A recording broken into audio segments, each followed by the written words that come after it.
Good evening, everyone, and welcome to your council chambers. It's great to see so many people out tonight that are here to because they care about their community, and that's really important. We also want to welcome those who are joining us online and make sure that that system's up and running tonight. Before we get started with our regular council meeting for September the 25th, we're going to just do a little business, if you could bear with us. We started with a special council meeting. We had some closed session items we had to deal with. So we have a few procedural things to tidy up before we open our 7 o'clock meeting. So the first item I need a resolution for is the rise and report from closed session. And that's Councillor Orsatti and Councillor Fowler. All those in favor? That's carried. The next item is item 4.3, which was a session on a negotiation for the development of the mobility orbit, and that was moved by Councillor Payne and seconded by Councillor Waters. All those in favor?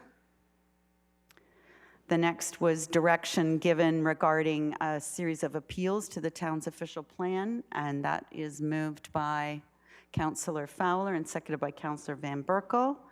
All those in favor? That's carried.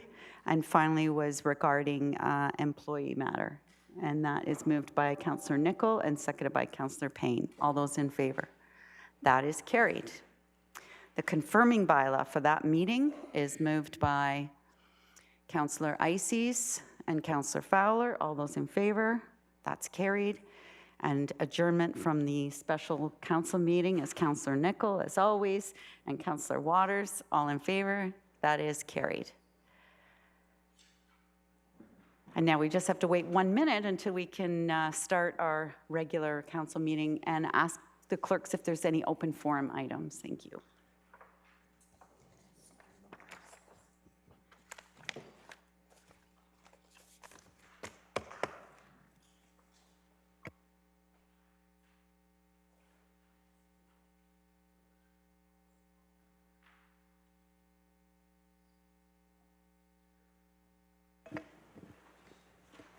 So thanks and welcome again to everybody who is here tonight. The first couple of housekeeping things. I would ask that if you have an electronic device, if you could put it on silent or vibrate so it doesn't interrupt the proceedings of the meeting. There are copies of the agendas that we're going to be following here tonight on the table just outside the door. And the facilities, if you need them, are just to my left and around the corner. So welcome again, and thank you for those who are joining us online as well. I want you to understand that public comments made during this meeting are both audio and video recorded and shall form part of the record, which will be retained according to the town's retention bylaw. And for more information about that bylaw, you can contact the clerk's office if you want more information on that. And then we'll start with open forum, and there was no items on open forum this evening. Then we'll go to approval of the agenda.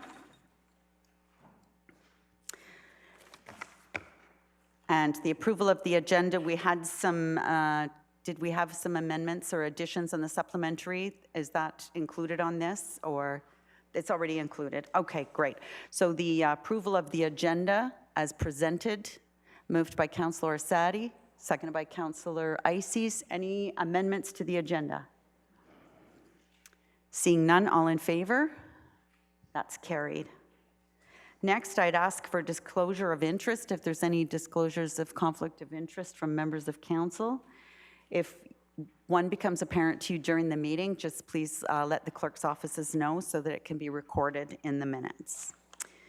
Next is presentations and petitions, and the first presentation this evening is one by Mr. Dan Taylor, our Economic Development Catalyst, and he's going to give us an update on economic development.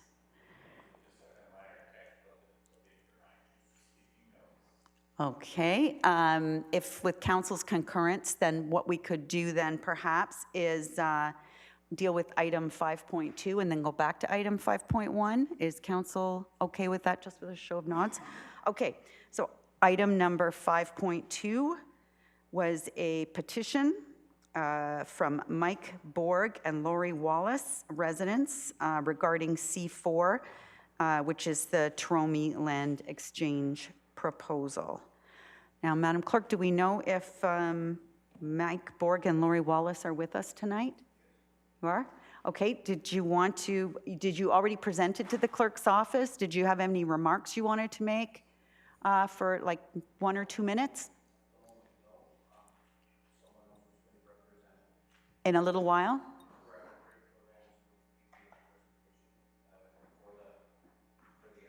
Great, wonderful. So thank you for that. There's just one comment I wanted to make on the petition that, as presented, we're governed by the Municipal Freedom of Information and Protection of Privacy Act. So we receive a copy of all of the forms, but redacted was the signature, the name, and the email address, so it only shows the address, and that is pursuant to the legislation that we are required to live by, because on the petition it didn't say that this would become a public document. So that's why we had to redact those things, but all of the comments, each one of us were able to read, and we just have the address without the names. That's okay, that's all right. It's a complicated world we live in, it's good. So the recommendation is that the petition regarding item C4, Staff Report DSR 144, Tromi Land Exchange Proposal be received. Can I have a mover and a seconder? Councillor Fowler and Councillor Orsatti. And it goes without saying that all those petitions will go to our staff and they'll look at it in regards with C4. So all those in favor? That's carried. And we're waiting for our other presentation. Still working on it, Mr. Taylor? Okay. So then why don't we go to delegations, item 6.1, and that again is Tromi, and that is a delegation from Jordana Massey. So please come to the podium if you're comfortable standing. I will tell you that these mics are a little, you have to almost get real tight to them. They're not very directional. There it is. All right. And so clicker front and back, kind of? Okay. All right. Good evening, everyone. My name is Jordana Massey. I am a resident on Oak Street. I'd like to take this moment to thank Council for their time and express my appreciation for the opportunity to speak today. I'd like to state my objection to the proposed development and potential land exchange with the town of Innisfil as it relates to the lands at Mapleview and 25th Side Road. Unfortunately, I'm only allotted a short time, so I'll try and get through everything as concisely as possible. Oh, there we go. This is a very interesting piece of land in a truly unique neighborhood. Considered rural Innisfil, this land is bordered by significant woodlands to the north and west and is home to a viable, thriving wetland and ecosystem. The land up for exchange is town-owned land designated as parks and open space. It shares the same ecological characteristics as the subject lands and thus requires the same attention.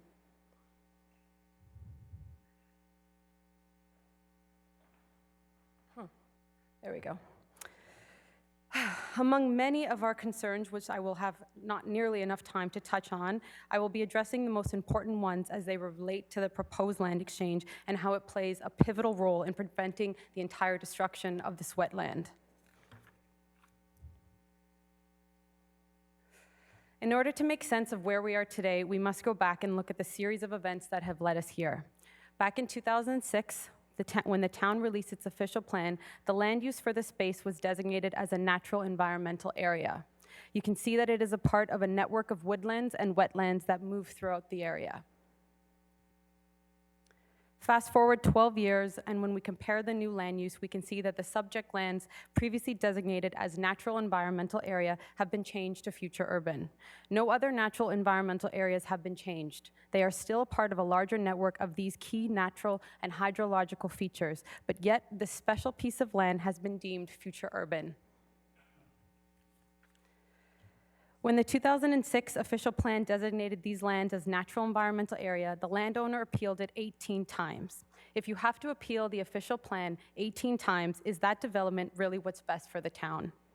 After years of appeals, the town was brought to the OMB to enter in a minutes of settlement with the landowner and the county to deem these lands as future urban. A minutes of settlement is basically an order to bind all parties to a land designation. The residents are not involved in this decision and have no input whatsoever. Many developers use this route to get what they want when the municipalities will not budge. This is the perfect example of the OMB running amok, approving development on lands that they should be protecting. This is why they were abolished and replaced with a new body designed to give municipalities the control to approve plans that only they deem appropriate. Today, if a city council decision adheres to its own official plan, that decision will be virtually LPAT-proof. The OMB can slap any label it wants, but it does not change the truth or ecological characteristics that have always and will always designate this land as a natural environmental area. It is environmentally significant, and developing on it would be a complete devastation. The next few slides will go into detail about the significance of this. Significant groundwater recharge areas. Groundwater recharge and discharge areas are critical to the maintenance of aquifers, wetlands, and all associated plant and animal communities. As such, the function of these need to be protected and maintained. Taken from section 15.3 of the 2008 official plan, Innisfil states that they want to preserve, protect, and improve the quantity and quality of groundwater in Innisfil. Significant groundwater recharge areas shall be protected to ensure the ecological and hydrological integrity of the watershed. Major development and land uses that prohibit infiltration on site shall be directed away from significant groundwater recharge areas. As we can see here, both parcels of land, subject lands and town lands up for grabs, are situated on significant groundwater recharge areas. They are also in the highest and most vulnerable of categories. The hydrogeological studies required must demonstrate that the quality and quantity of groundwater and the function of the recharge area will be protected, improved, or restored. The studies must also demonstrate that there will be not one negative impacts on the associated aquatic features and ecosystems that depend on the recharge areas. It is impossible to conclude that there will be not one negative impacts on the ecosystem that depends on it. That is never going to be a possibility with a development of this scale.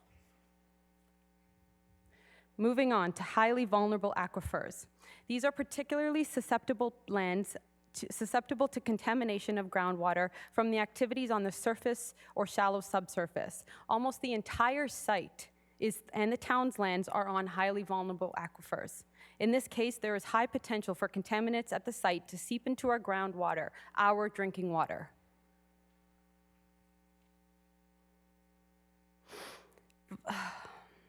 Intake Protection Zone 3. Both parcels of land are also part of an Intake Protection Zone 3, which are areas delineated for municipal water supplies that draw water from Lake Simcoe. In this case, there is high potential for contaminants at the site to seep into our groundwater and be transported to Lake Simcoe. All right, ready for this? Dewatering. For the scale of this site, the developer needs to drain between 5 million and 25 million liters of water a day. Takings greater than 400,000 liters of water at one time require a Category 3 permit to take water. These values are almost 60 times that amount. Significant volumes of water will need to be removed to maintain dry foundations or subsurface infrastructure.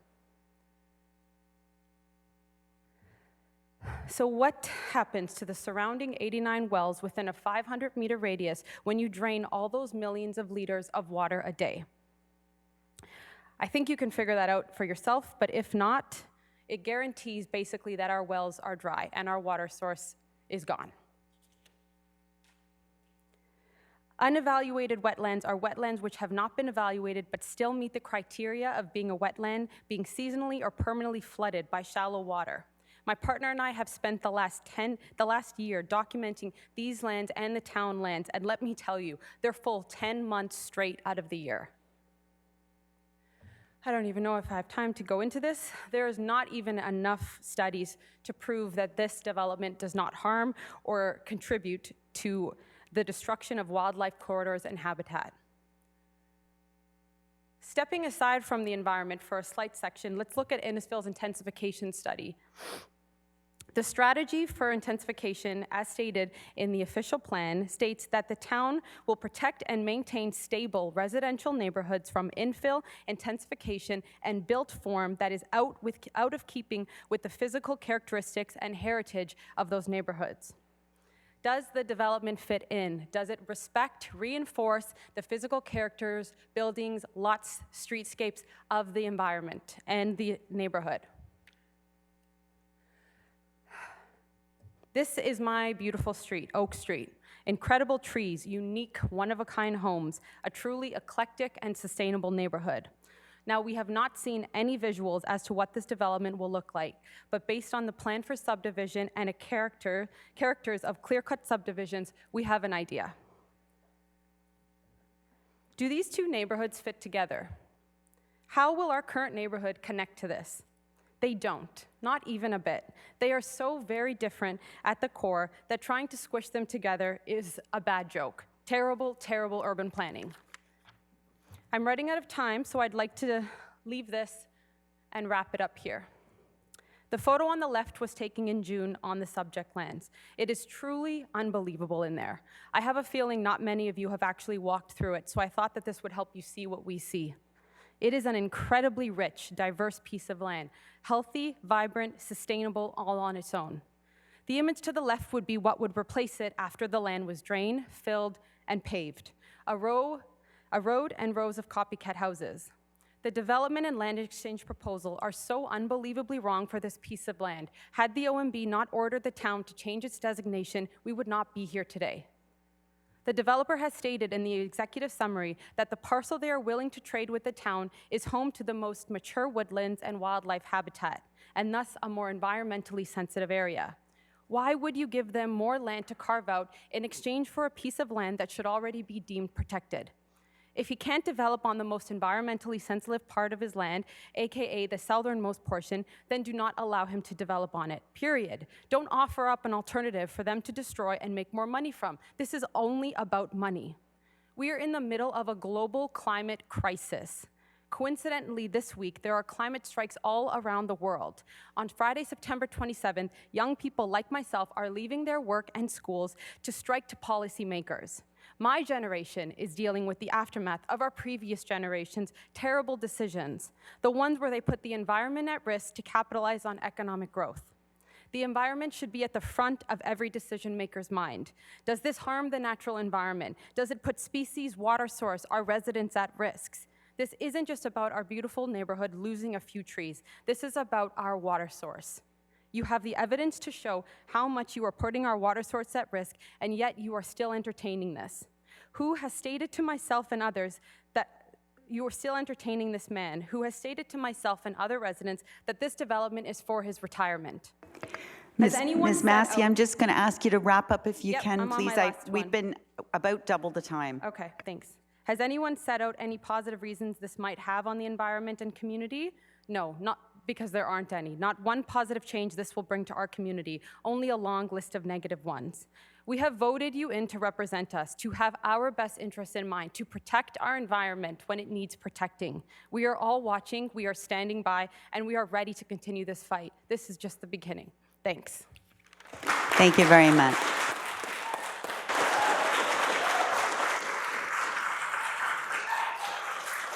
Thank you very much.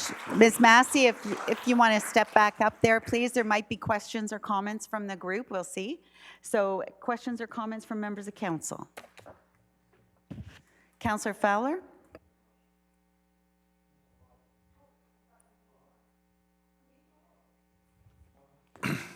First of all, I'd like to say thank you for all the work you've done. I've walked the ward when I was campaigning, and I can tell how much time and energy it takes to touch this many people. And the fact that you're all here is amazing. Thank you for that. In this scenario, we're fighting an uphill battle. Let's be realistic here. We've the fact that it's gone to the OMB 18 times, the fact that it's been over a telephone conference in 2016 designated urban, future urban. We got to look at this very pragmatically and see what we can do to either minimize or remove it altogether. I fully support you guys on that, and I'm backing you 100%. The issue we have, though, is if something happens, what do we do? In this particular scenario with the land transfer, I understand that many of you may not like it, but we're talking about 27 homes right now that back onto existing green space. We have 7 that back onto the future stormwater management pond should this be left untouched. What I'm trying to do in this particular scenario is save as much green space as humanly possible should things go south. In the meantime, I'm backing my residents, I'm working with you, I'm going door to door, and I'm sharing with everything as they progress because I want to see this remain as green as humanly possible. Every time we remove a bit of wetlands from the lake, from the edge of the lake, it affects all the communities around us in Lake Simcoe, and that's not something I'm a big fan of. I just want to keep our green spaces green, and I'm doing the best I can for it, so thank you for your support. Councillor Waters? Thank you, Worship. Well done. I thought that way you pointed out all the things that I had mentioned in my list as well. And to back up everything that you've said is that the Lake Simcoe Region Conservation Authority has noted almost everything you've said in comments to this this impending development. So I applaud you for doing your homework and your research. And I support you 100% on this. Thank you. Any other questions or comments? Thank you very much for your presentation. For those who are interested, and it seems like there's many from the applause, there will be, we'll be dealing with that item under item C4. So please stick around if you wanted to hear any further debate on that item. So the recommendation is that the, where is it? Oh, delegation, there we are, item C4. Be received as information, and I'm sure will find its way into the debate under item C4. So mover and a seconder for that, please. Councillor Fowler and Councillor Waters, all those in favor? That's carried. Mr. Taylor, are we ready? Okay, so for those of you who might have joined us late, we had a bit of technical difficulties with our first presentation, but it seems we're back up and running again, so I'm going to ask Mr. Dan Taylor, the town's economic development catalyst, to give us a presentation on an update on our economic development. Mr. Taylor. Thank you. Yeah, this is part of an occasional update to council on economic development. And we've just recently come out of some strategic planning, so this economic development ties in quite well with that. Basically, the theme of our economic development plan is one of transition, economic transformation, and for those that may recall, at budget time, I mentioned that it's generational. What we're basically doing is we're coming from a rural community that's developed into a suburban community, but our economy hasn't caught up yet, so our residents are primarily commuting, and we'll talk a little bit more about that. Our vision, council's vision, is to become a scale-up community, and that is how do we accelerate economic growth, and how do we participate in that. I was at a conference recently where Michelle Obama was speaking, and when she talks about shifting culture and shifting an economy and a way of doing things as a way of shifting culture, she mentioned that it was generational. So I think we know that things, big shifts take time. The little visual on the right just shows how hopefully we've got a complete wholesome economy when we move on and achieve our goals. We know that 82% of our residents commute, and as I mentioned, we've shifted from, well, we're still rural in agriculture, but that was pretty well all we were for the longest time. We've since become suburban. Our residents commute, and the economy hasn't caught up. And our new strategic vision for the corporation is community first, future next, balance always, and that's what we are seeking in our economic development plan to align with the strategy. So our vision, beyond slogans, if you will, is to accelerate the economy. The kind of transformation we're talking about, it is big and bold. So kudos to council for getting their heads around wanting to go this way. And so the idea is, imagine, that people in the community are working in an exciting environment where they commute less and they get to spend more time with friends and family. And there's more things to see and do here, and a diversity of work. And imagine that it is a robust economy, and it's a stimulating economy, and it's an economy with well-paying jobs. We keep talking about jobs of tomorrow. Primarily what we mean by that are jobs that are use critical thinking, advanced manufacturing, and jobs that are the least likely to get outsourced, whether it's offshoring, robotics, and artificial intelligence. All these things are happening today at a certain level, and 10 years from now, we imagine they're going to be quite significant. So we also want to build an economy that is geared to get ahead of the curve. So how do you do that? Well, the question number one is, where do jobs come from? So 90% of all new jobs in North America, I think it's the Western Hemisphere, are created by startups that are 5 years and less. So we need to be in the startup business if we're going to be in the job creation business. Otherwise, we're going to be at the mercy of trying to attract the odd large business that comes here. They call that elephant hunting in economic development. All that means is it's not easy to do. It's easier to help the companies that are here grow, nurture them, and attract smaller companies and create an environment where you nurture and you grow companies in order to accelerate our economy. So that's all well and good that we have this vision, that we want to be this, have this bold vision of wanting to be a scale-up economy and a startup economy. But when you're coming from what was rural, is now suburban, and not really having a lot of those components, the question that we have to answer to our target market, which is startup investors, is why Innisfil? If we can't answer why Innisfil, then what I'm talking about really is words, and it's a great idea, but not easy to execute. So what we're saying is our position in the marketplace, our new position, is that Innisfil is a highly innovative and supportive community, which is a great place for entrepreneurs to launch and grow scalable startups. And Innisfil is close to Toronto. It's in the heart of a four-season rural cottage lifestyle. So our two themes are that we are going to build, we're already building, and we'll touch on that in a moment or two, a highly supportive environment where entrepreneurs want to be because they're getting help and they're advancing their cause and they're building businesses. And we have all the benefits that we know that Innisfil has, being a small town, rural, outside of the big city, and close to other amenities, the lake, skiing, outdoor activity, etc.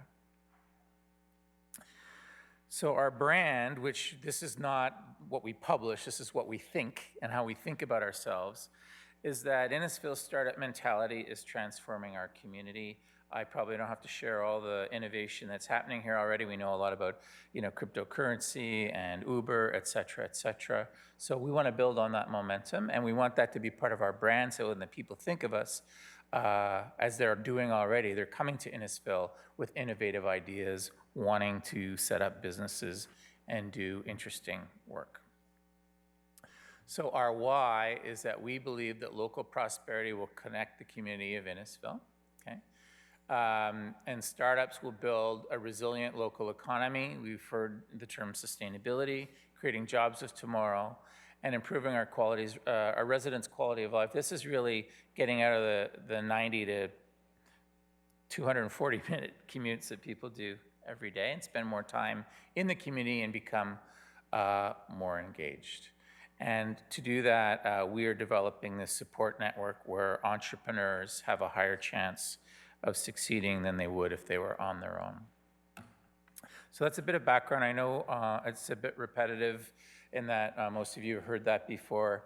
It's been a while. I think it's just good to revisit that to go. That's kind of the train that we're on already. So what do we do today and what are we doing tomorrow? I've just broken it down into chunks. So we do marketing. We're creating awareness of what I've just shared with you so that the marketplace and investors know that Innisfil exists, that we have a great support community, and that we're in business to help businesses grow and prosper. But we need to put words behind that. So we need to deliver substance. So as mentioned, we're building a support network, and I'll elaborate a little bit more on that. And that leads to attracting ideas, startups, scale-ups, other investment, traditional industry entrepreneurs, and building on what we have already and positioning us for a successful economic future. And as those investments start to grow based on our targeting, then our economy becomes more defined. We don't really have a defined economy. We have a service economy, we have a retail economy, we have some small-scale manufacturing, but there's no theme tying it all together. You call it a cluster or a sector in economic development, and that's where you build critical mass and momentum, and that's where you can really start to grow. And then the tangible outcomes of all that is less commuting, better quality of life, increased employment, increased tax base, because these people are going to have to go somewhere, and that's primarily in commercial space and some light industrial as well. And as I said, have an identifiable economy where we're able to articulate it.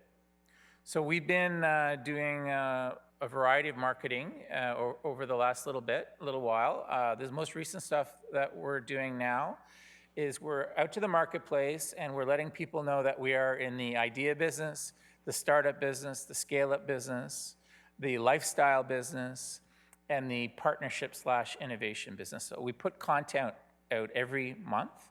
That content stays forever. It's searchable, and so when people start researching those themes and/or Innisfil, et cetera, we come up and we educate people. And then we just launched several weeks ago a call to action for some of the support system that we're talking about. So we have, we are launching an acceleration space. A lot of you might be more familiar with the term incubation. Acceleration is one notch up in terms of its intensity. And we've now launched a free course for anybody to take as they're getting ready for ideas. We are doing intake right now for people with ideas where they will come in and we will give them mentorship. We are doing a startup that is quite heavy in support, and we're in negotiations with a world-class university that provides scale-up acceleration support that hopefully in the next month or two we'll be able to announce. So that support network and the teeth and the substance I was talking about, we're building now, and that's ongoing, and we'll continue to build that in the broader ecosystem of Simcoe County and GTA.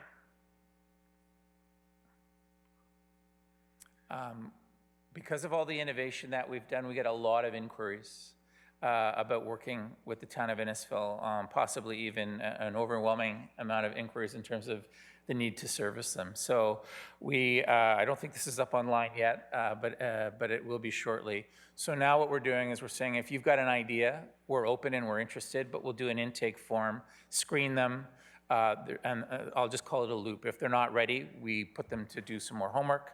If they are ready, we have a qualification process where we interview them on the phone. If it makes sense, then we meet with them. And if it makes further sense, we enter into some kind of partnership or arrangement. So that's brand new. And we are now taking some of our assets and we're going to be going out to the marketplace and looking for partners that want to do business with us and establish business here where maybe they use our assets as a testing ground for new technologies.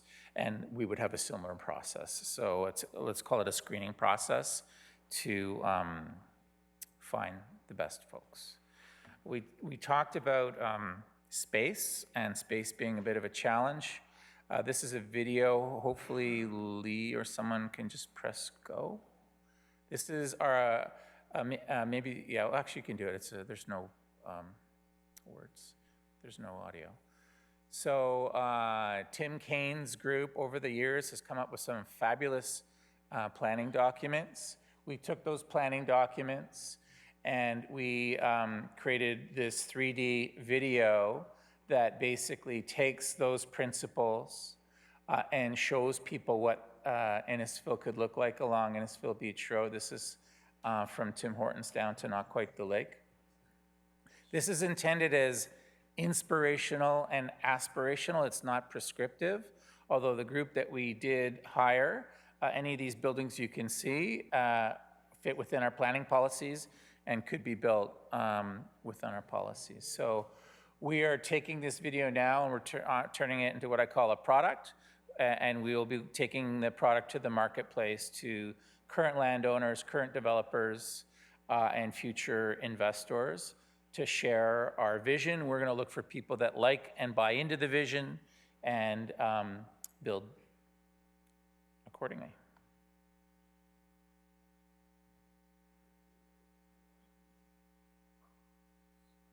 Oh. All right. Okay, great. So one of the things that when you're a young community in terms of attracting investment, a lot of investment or sophisticated investment, is customer service. You've heard us use the word concierge service. We're going to switch to something called investor user experience. So we've finished phase 1 of that.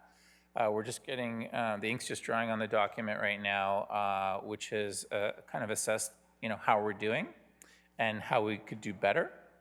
And that's something that we're going to take. That's an internal document that's cross-functional, where we would work with planning and building and engineering and other departments and sort through how can we do a better job at serving investors. In 2020, what we're going to do is probably develop a user experience exercise, a process rather. So imagine when you go to Starbucks, there's a whole user experience there that you may or may not be aware of, but you certainly understand that there's one. Again, at this conference I've been attending, the woman from Salesforce talks about user experience is, for a customer, the experience is just as easy as ordering a book. So think of Amazon, and it's so easy now to order a book. Ultimately, that's where we want to go with investors. Tim, no problem, right? So that's where we're going. So when we say user experience, how do we make it as painless and as seamless and as helpful as possible, understanding that, of course, we have rules and regulations that we have to work within. Fortunately, we do have quite a few investment inquiries in our pipeline right now. Some councillors are aware we don't really make these political issues unless we need any confidential assistance, and once the investments actually occur, then we make them public. So there's quite a few good things going on there.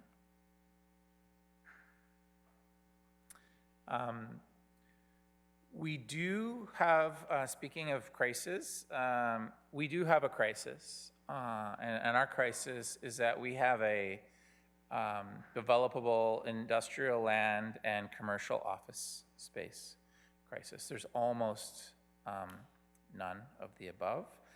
Council is aware of this. We've mentioned this several times. There's a bit of a chicken and egg going on here, meaning if there's not enough demand, the supply doesn't come on board. I'm oversimplifying it. There's some other factors occurring. So a lot of what you're seeing is we are focusing on creating demand. And we have staged solutions. So solution number 1 is that we're opening up our acceleration space. That will likely occur, let's just call it Jan 1. So the new year. That's at 8,000 Yonge Street in Stroud. Next month, along with planning, we're going to be bringing a revised a work from home policy, where we're going to take our existing policy and suggest expanding it to accommodate extra office workers, so stay tuned. That's the lowest bearing fruit. If council's supportive of that, it's relatively easy to do. You just saw downtown Alcona, so that's how we propose working towards downtown Alcona. There are some creative relationships that we can create either with land that we own and or just being creative with developers. So that's on our slate for the first quarter in 2020. And then folks are aware of the GO Station lands that we're looking at, which is a little bit longer term. So there's quite a few solutions that we're working on, and we're hopeful that we're just hopeful that supply and demand kind of crosses in the right section. So wanted to thank council again for their bold vision in where we're heading and the investment in economic development, and really going from the current economy to one that will look quite different in 5 or 10 years from now, and really focusing on improving citizens' quality of life, where they've got more time for their friends and family, they're commuting less, and there's a more rich and vibrant economy here. And when you build a richer economy, by default, you build a richer community because other amenities follow. Thank you. Thank you, Mr. Taylor. Mr. Rayner? Your Worship, members of council, thanks. I just wanted to add, the video that you saw is a very specific space in downtown Alcona, and this is the culmination of many councils specifically trying to avoid the big box explosion that you see in many other smaller communities, including Bradford and Barrie. And so councils in their wisdom have said, we don't want from 20 Side Road to 400 getting filled up with Walmarts and, big box stores that you may be familiar with. In fact, what we want to do is concentrate that growth into a very specific section, create a downtown environment. What you saw there is the maximum kind of build-out form, and it doesn't expand beyond that. It's not like all of Innisfil will look like that. It's a very specific downtown. So I just wanted to put that in context, Your Worship, members of council. Thank you. Thank you, Mr. Rayner. Other questions or comments? Councillor Sadi? Thank you very much for the presentation and the clarification from our CAO, because I want to make mention, especially for the downtown Alcona, being on Councillor Waters and my ward area, that video is just a vision, not a how it's going to look fully. But I agree with taking that video out to landowners, because I think even residents have agreed that there are so many little old houses that do not beautify the efforts that have been put into Innisfil Beach Road with the planters and the painted benches and the light pole, and we do need to change that. However, I would hope that when we're taking it out to businesses, that we can encourage businesses to be inspired, that we're not looking for the cookie cutter look, that we want something that's unique and different to Innisfil, that captures the beauty and charm of our community. Thank you, Councillor. Councillor Waters? Thank you very much, Dan. One thing I would like to recommend for that video is that I didn't see a lot of people enjoying themselves. There was no cafes, and I think if you really want to grasp the feeling, what you're trying to create is a collision where people and public get together and enjoy that downtown space. So I would to make that better, I would say it's good now, but to make it better, I would put people in there close to the streets, some really good activity going on. Thanks. Anyone else? Yeah, I would concur. I think that, I mean, the whole concept behind that main street is to make it like an old-fashioned downtown main street with the wide sidewalks, lots of walkable community, less people driving, more people on foot, and more storefront area. It would be nice to have a copy of that, because when people come to me and say, you know, why did you allow the Animal Hospital to be built so close to the road? It would help to show that's the first in the concept, and that if you think of a downtown, like downtown Collingwood, downtown Alliston, that's how they look. So, but when it's one's built here and one's built here and one's built here, it's hard to see that vision, but the video helps bring in that the vision of a downtown. So, Your Worship, if I may, so what you're saying right now is, I'm not going to say it's a raw product, it's pretty finished, but we're turning it into a marketing package. So once that's done, then we'll share it. It'll be available for everybody to use, because it'll be out in the public domain. Thank you, and maybe I just missed it, but if it's possible for the buildings that are built and on the ground now to be incorporated into it, so you can kind of get there's the, whatever, the Remax building, and then it would give you an idea of kind of where you are on that street when you're seeing it. Not that that would particularly matter to an investor that didn't know the street, but it would help residents with their visualization. Easy for you to say. Anyone else?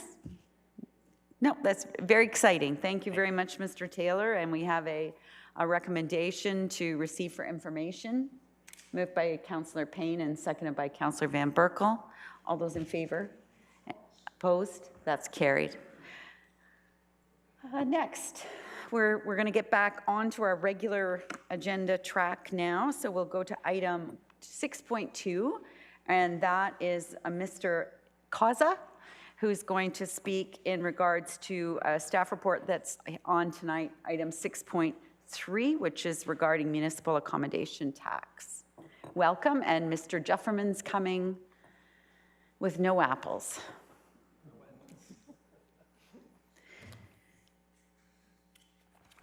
Whenever you're ready, gentlemen.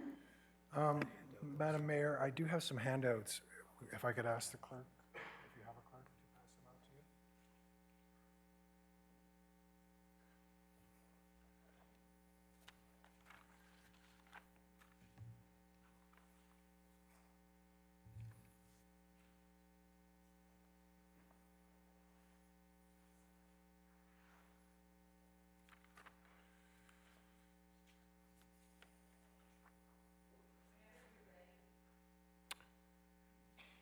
Good evening, Madam Mayor, Council. Thank you for the opportunity to speak in front of you today.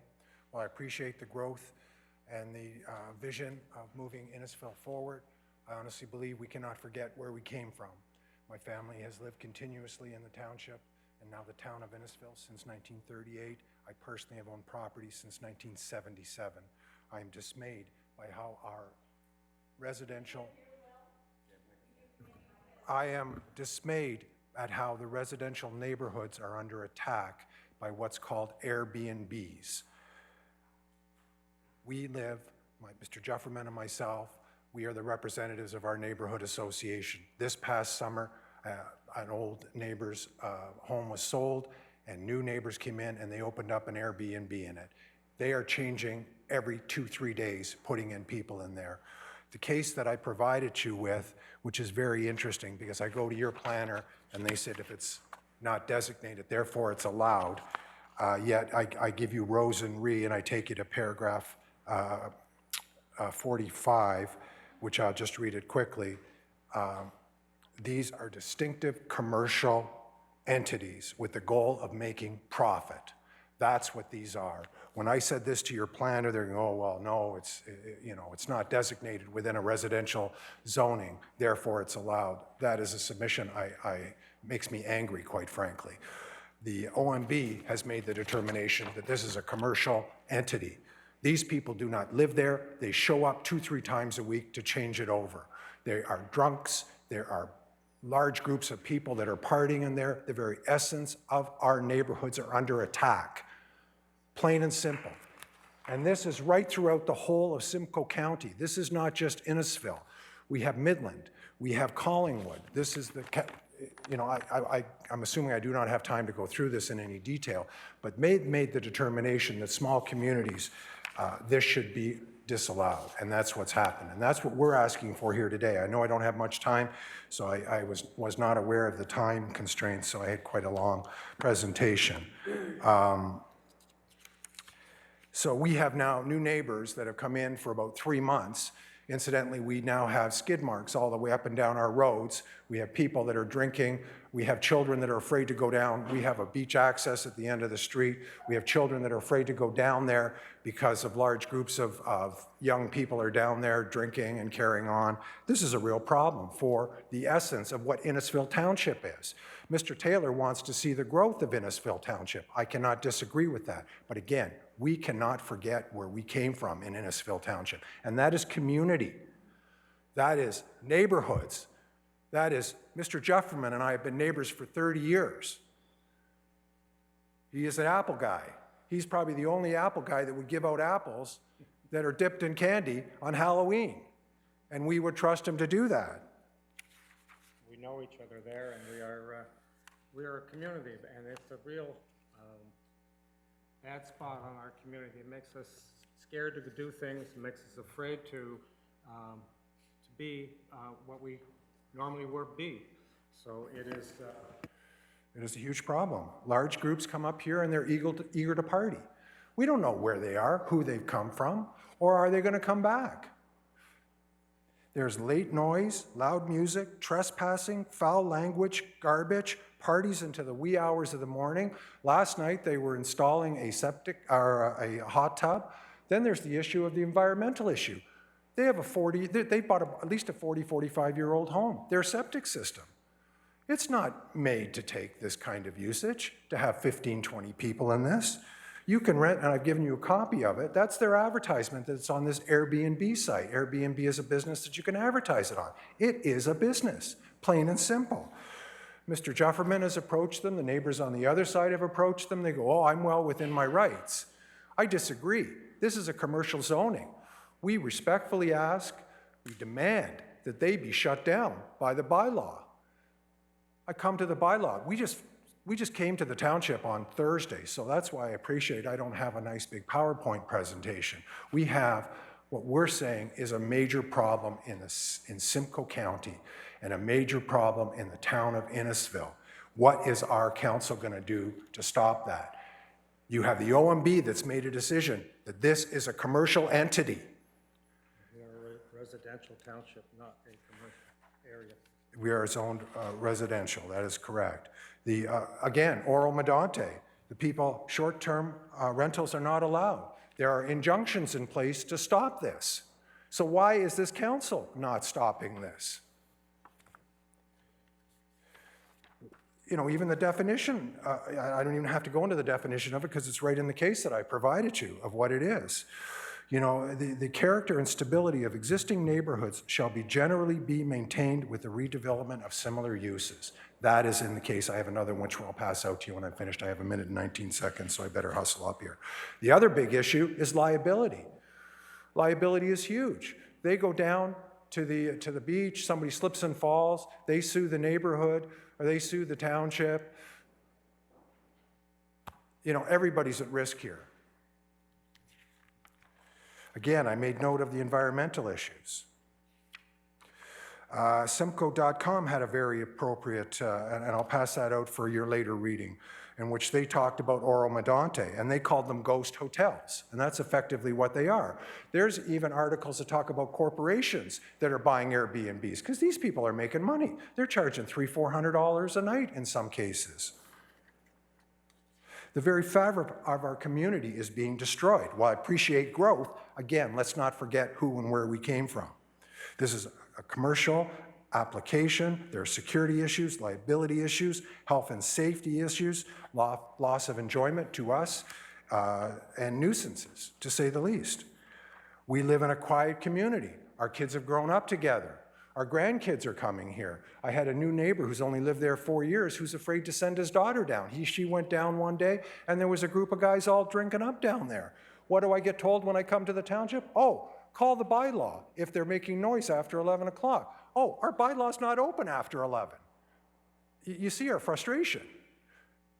And again, if you look at the case that's in front of you, it also speaks of how in other municipalities around Simcoe County, complaints to bylaw, the police have far more important things to do than to respond to a complaint for noise.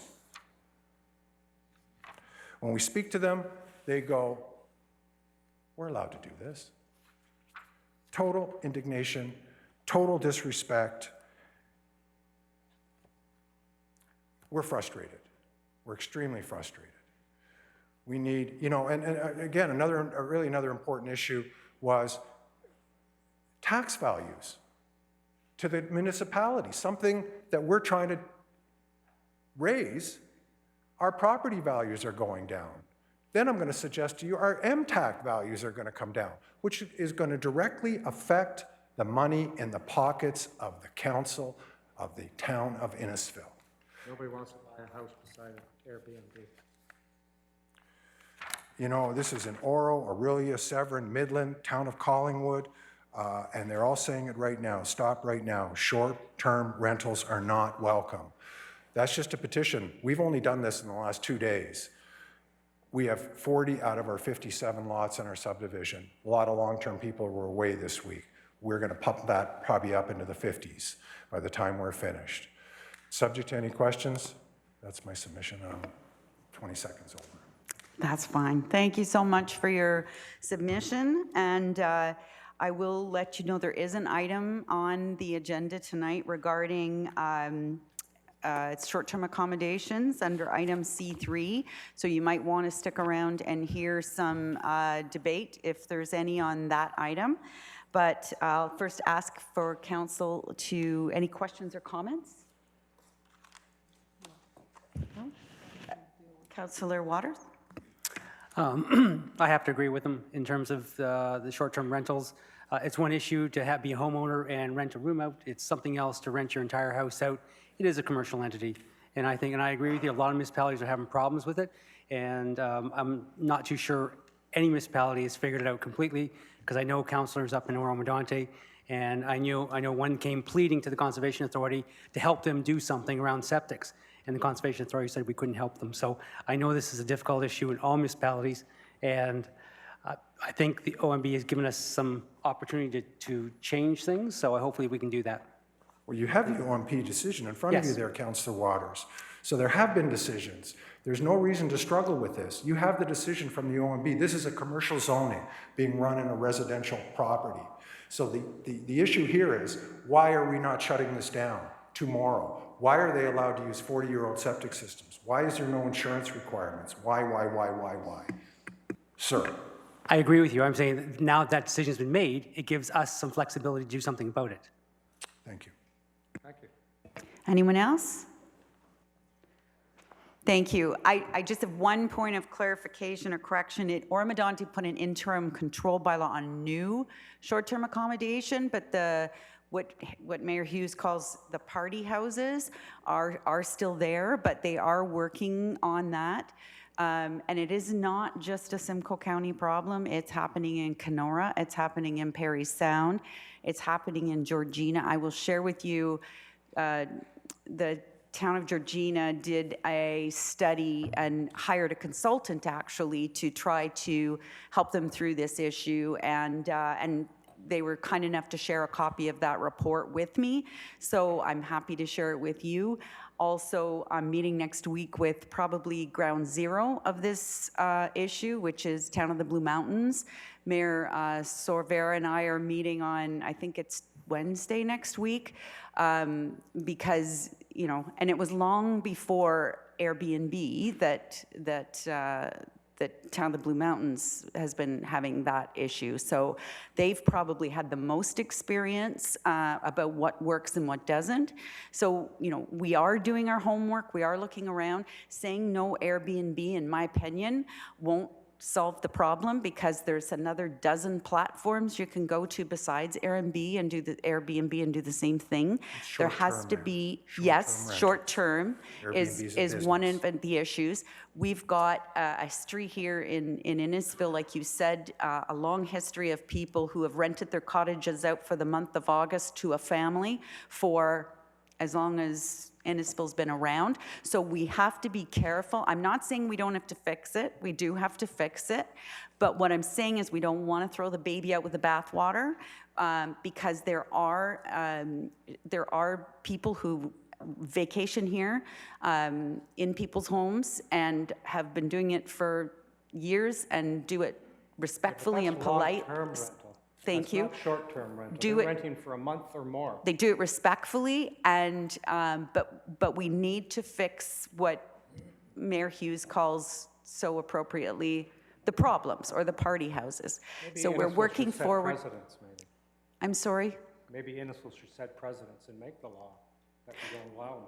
So there is so much out there already. We don't need to reinvent the wheel. There's no sense us spending $50,000 to hire a consultant to give us the same advice that they gave our neighbors across the lake. We can use the material that's already out there and come up with an appropriate plan to solve the issues such as you're having. So thank you so much for the presentation. And again, we're coming up to an item a little later. If you'd like to stick around and hear that debate, you're more than welcome. But just want you to be aware that we appreciate you being here tonight, but that some of that groundwork has already started, and hopefully we'll You have have the a... precedent in front of you, Madam Mayor, with all due respect. And whether you choose, as our mayor, to act upon it is incumbent upon you. You know, there are many different provisions that can be put into place. You're saying that commercial applications are allowed in residential neighborhoods. That's what you're saying by allowing this usage, because there is a decision that says this is a commercial designation. Thank you. Thank you. We'll discuss it. I don't want to get in debate with you now. We'll have more debate when that item comes up. So any other questions or comments for the presenters? Seeing none, all those in favor of receiving the presentation as information? Sorry? Oh, do I? Sorry, I didn't get one. Councillor Ices and Councillor Arsati. All those in favor? Contrary? Seeing none? We can move on to our next delegation, which is Mr. Reith, regarding the Cookstown Heritage District. Good evening, Welcome. everyone. Welcome. I appreciate the opportunity to be heard over this. Do I just say flip slide and it'll miraculously change? I'm not the most tech savvy. Okay. No, I can handle it. I have a handout too, actually. I printed 8 because I wasn't sure how many we'd require. This is, for those that don't know, this is regarding, the 8 Williams Street lies in a heritage conservation district in Innisfil, which is the town of Cookstown. So I have a minor variance to construct a new dwelling, and now the new one is constructed, and I'm looking for permission to demolish the old home, which is a heritage home. And I appreciate the heritage, the goals of the heritage conservation. We're trying to keep the original. I read the whole document, actually. It's interesting. And it's trying to preserve the original beauty of this part of Ontario, Simcoe County. But this home, it's classified a D. So what I did was I read it, and I just want to point out, not to be abrasive, just to point out that with a category D home, 122 properties in the Heritage District are a D. I think it's 122, which means they don't contribute.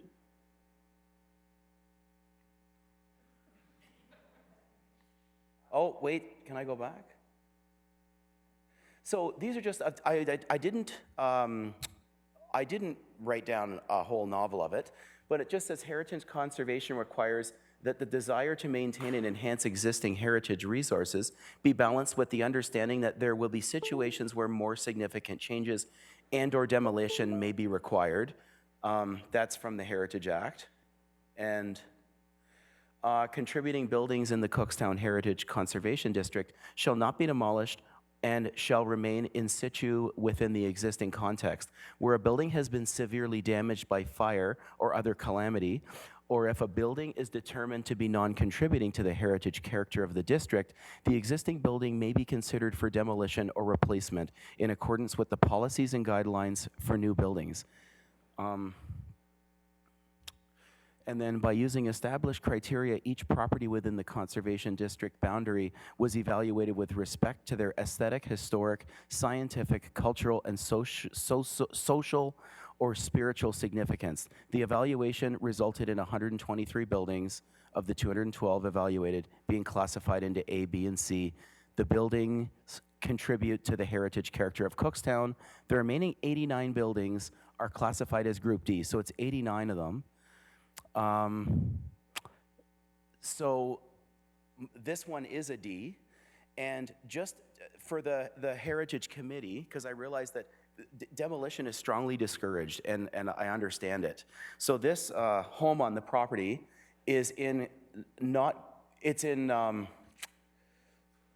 I thought I had a photo. I guess not. Doesn't matter. The home, I obtained Springwater Engineering to have a professional engineer come out to the property, and we went in the basement, and I noticed even from just owning the property that the foundation must be failing, like it sags quite significantly in the northeast corner. So they have drawn to the conclusion that it's not, anything can be fixed. You could rebuild something stud for stud, remove and replace. But the report I received is suggesting that it's not practical to go through efforts to restore a building with a failing foundation and significant joist problems and deflection in the floor. So the handout I have is 8 copies of the report, and I would love council and staff to review it. And also if the Heritage, I think it's a Heritage Committee, if they could review it and understand that I'm not being unreasonable and it's in the best interest to demolish the property. And I feel bad for my neighbors because it looks quite, I wish the photos came up. I don't know where they went, but it's quite an eyesore. It might have been in a separate email I sent, but. So that's my presentation, and I appreciate, or I'll take any questions from council if there are any. Thank you, Mr. Reith. Questions or comments? Councillor Payne? Thank you for your presentation, and it sounds like you really care about what you're doing. When you're taking the home down, is there any distinctive parts of the home that can be used in the development of the new home?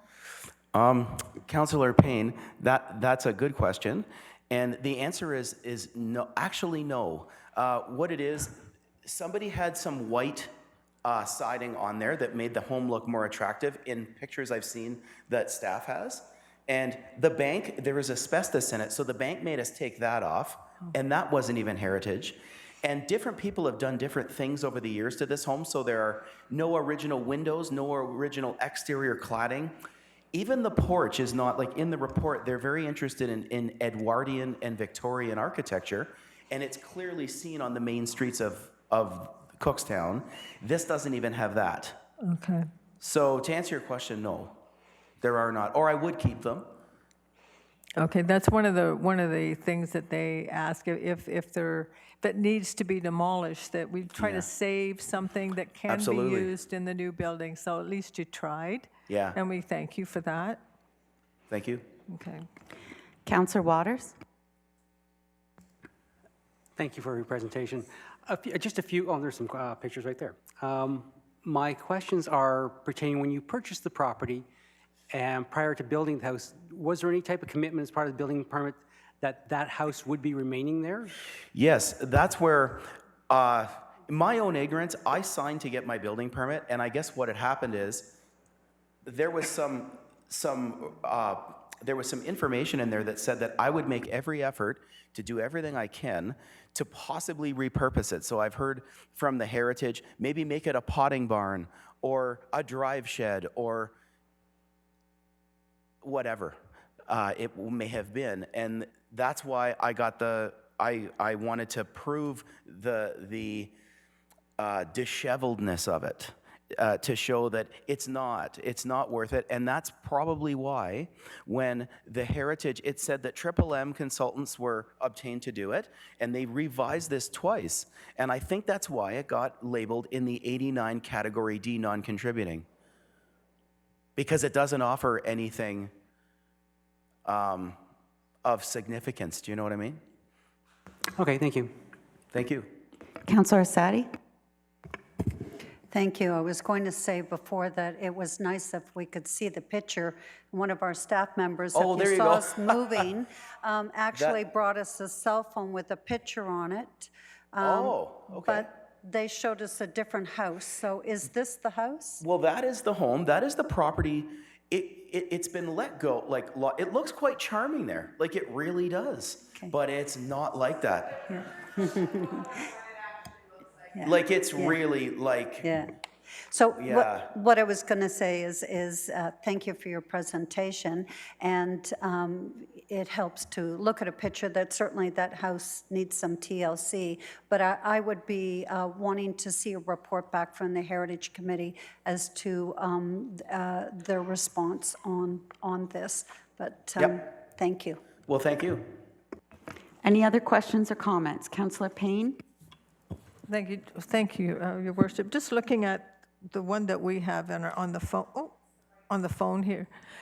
There's a building right behind your house, or the home. Is that part of the property? Is the building you're describing an earth tone colored stucco building? Yeah.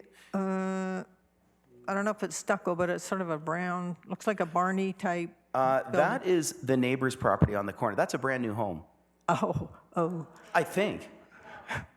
No, I don't think so. Okay, so Oh, the shed in the back. Oh, Yeah. that's a shed. That if you go to your photo here, the photo someone showed me, that shed was on the property, and I moved it to the back. Councillor Payne? Okay, so that's part of the heritage property? That's the house. That's the house now. So, It doesn't look like that. oh, the brown building in the back is the South Simcoe Theater. Oh, Yeah, that building is the building in the background right there. Yeah. okay. Yeah. It's changed significantly. That White House on the corner now is gone, and there's a brand new home on the corner as well. The street has changed. Okay. Yeah. Okay, thank you. Councillor Nicol? Thank you, Your Worship. Maybe just a question to staff. I know we've seen this building. We've had dealings with this before, I'm sure, last year, a year before, something like that. Wasn't there a severance or a sewer allocation concern with this property? I know that obviously the building's been before us before due to the condition and the D classification, but I know there was something about severance and sewer allocation, a question of that. So I wonder if staff can answer if whatever that was dealt with in the past. Mr. Kane?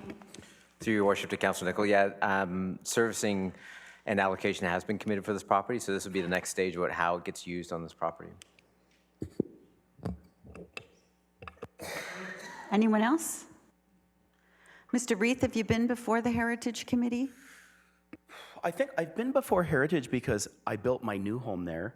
I've dealt with Tim before. I don't know what I've done with it. I must have gone through Heritage for my new home, but I'm not sure that I've been before Heritage for the demolition of this one. I think it was just more because of the Heritage, there's a process, and this is where we're at now. Mr. Kane, did you have a comment? Wouldn't something like this normally go to the Heritage Committee? Yes, through your worship. It would go through the Heritage Committee. We haven't received a Heritage application yet, so we have mapped out a process for this property to go through that process. So, as soon as we get some of that basic information to do that, we'd be more than happy to get those comments and consider this in the context of the building and the surrounding neighborhood. Thank you very much. Any other questions or comments? Okay, seeing none, the recommendation is that the delegation regarding the demolition permit on 8 William be received as information. And that's moved by Councillor Nicol, seconded by Councillor Ices. All in favor? That's carried. And I can tell you, Councillor Payne is our council member on the Heritage Committee, and we have a couple of the Heritage Committee members in the audience. Cool. So maybe you can Maybe I'll come to the next meeting and have a conversation with them. yeah. Well, thank you all for your time. Thank you, Mr. Reed. Thank you. Thank you. Thank you. That's the end of our delegations and our presentations and petitions. So now we'll move to item 7, which is council, municipal associations, conservation authorities, and committee updates. Is there any updates from members of council from any committees? No? I have one at County Council yesterday. It has been the process we've used at the county when we have an ambulance that's been decommissioned is we donate it to a worthy charity. We had one yesterday and we donated it to a group called Living Wish. Living Wish is a charity that takes people at end of life and gives them an experience, a memorable experience. Some of you might have remembered a few weeks ago in the news about a lady dipping her toes in Wasaga Beach. So this ambulance now will be used to transport people at end of life to maybe go visit or have an experience that they might not have with that. So it was a very worthy cause, particularly being that this week is also October 1st is Seniors Day. And then my last comment at county was we did a grand opening for a brand new forestry education building called Red Pine. It's at the County Museum grounds, and it highlights the almost 100-year-old history of the county's managed forest, which is the largest municipal managed forest of any municipality in Ontario, and something we're really proud of, about 30,000 acres of forest that is municipally owned. So other than that, it was fairly regular business, and I have no other reports. So we'll move on then to the consent list. So for those of you who haven't been here before, this kind of feels a little bit like a bingo game. So I apologize for that. So we have many, many reports on the agenda, and in order to save time so that we don't have to read every single recommendation, if council agrees with the staff recommendation, like approval of minutes and things like that, it won't be pulled. And at the end of the list, we'll pass a recommendation to approve staff's recommendation. If council, any member of council feels there needs to be further debate or discussion on any item, then that item is pulled for debate. So we'll go through that list as quickly as possible. So the first item on the agenda, on the consent agenda, is the adoption of the minutes from the council meeting of August the 14th. Special council meeting dated September the 6th. A3 was special council meeting dated September the 11th. A4, regular council meeting minutes dated September the 11th. Then we move on to reports of various committees. B1 was the Innisfil Municipal Heritage Committee report from September the 5th.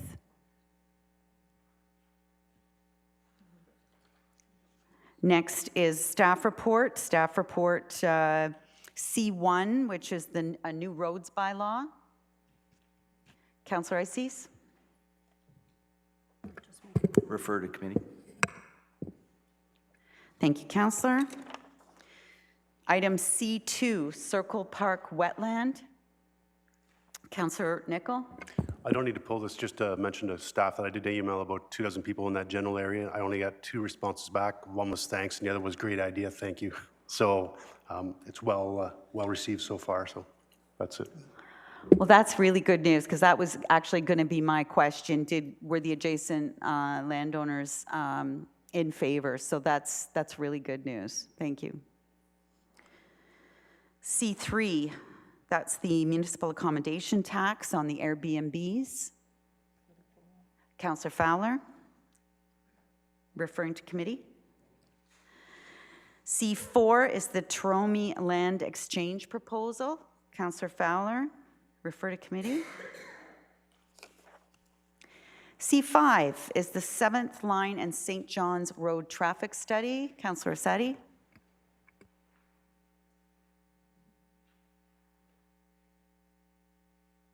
That's referred to committee. Next is the staff reports for information, so the notice of completion of the EA on the 7th line. Although nobody wants to pull that, it's such a good news story, I think we should just ask Ms. Jenkins to give us, can you give us just the Reader's Digest of what that means, what the 7th line will look like, and what the timelines are for that work? Ms. Jenkins, and I'm sorry I sprung that on you and didn't tell you in advance I was going to do that. Yes, Your Worship. We're very excited that the EA has been completed for this project. Our next step is to go into the design phase of the project, which we are actively working on getting the RFP ready right now. The proposed preferred design that came out of the EA includes urbanization of the section of road from 20th Side Road to St. John's, and then beyond St. John's east to the lake, that will remain a rural cross-section, and we will just look at resurfacing that area. The design will include a multi-use trail on one side and sidewalk on the other, and we will have some intersection improvements at Webster as well, and so and some LID features, that was what I was going to say. There's going to be some LID features to accommodate the stormwater in this area as well. So we're really excited about that sort of innovative feature of this project. We're hoping to complete the design next year, which will include, looking at utility conflicts and property. So it may extend into the following year, and then we're hoping to get to construction as soon as we get to the point where we have the property and the utilities and the design completed. That's really good news. Thank you. And for those, LID would be low impact development, so a much better way to convey our stormwater and make sure that it gets back into where it's supposed to be, which is in the ground. That's F1, which was a council discretionary travel fund for a young athlete from Innisfil. G1, National Breastfeeding Week flag raising ceremony. G2, the Because We Can declaration. And B3 was the Minister of Municipal Affairs, More Homes, More Choice Act. And that's everything then. So the consent list for September 25 includes items C1, C2, C3, and C4. Oh, sorry, C1, C3, and C4. And C5. So a mover and a seconder for the recommendation as it's about to read once Kim finishes typing. Councillor Van Berkel and Councillor Payne, all those in favor? That's carried.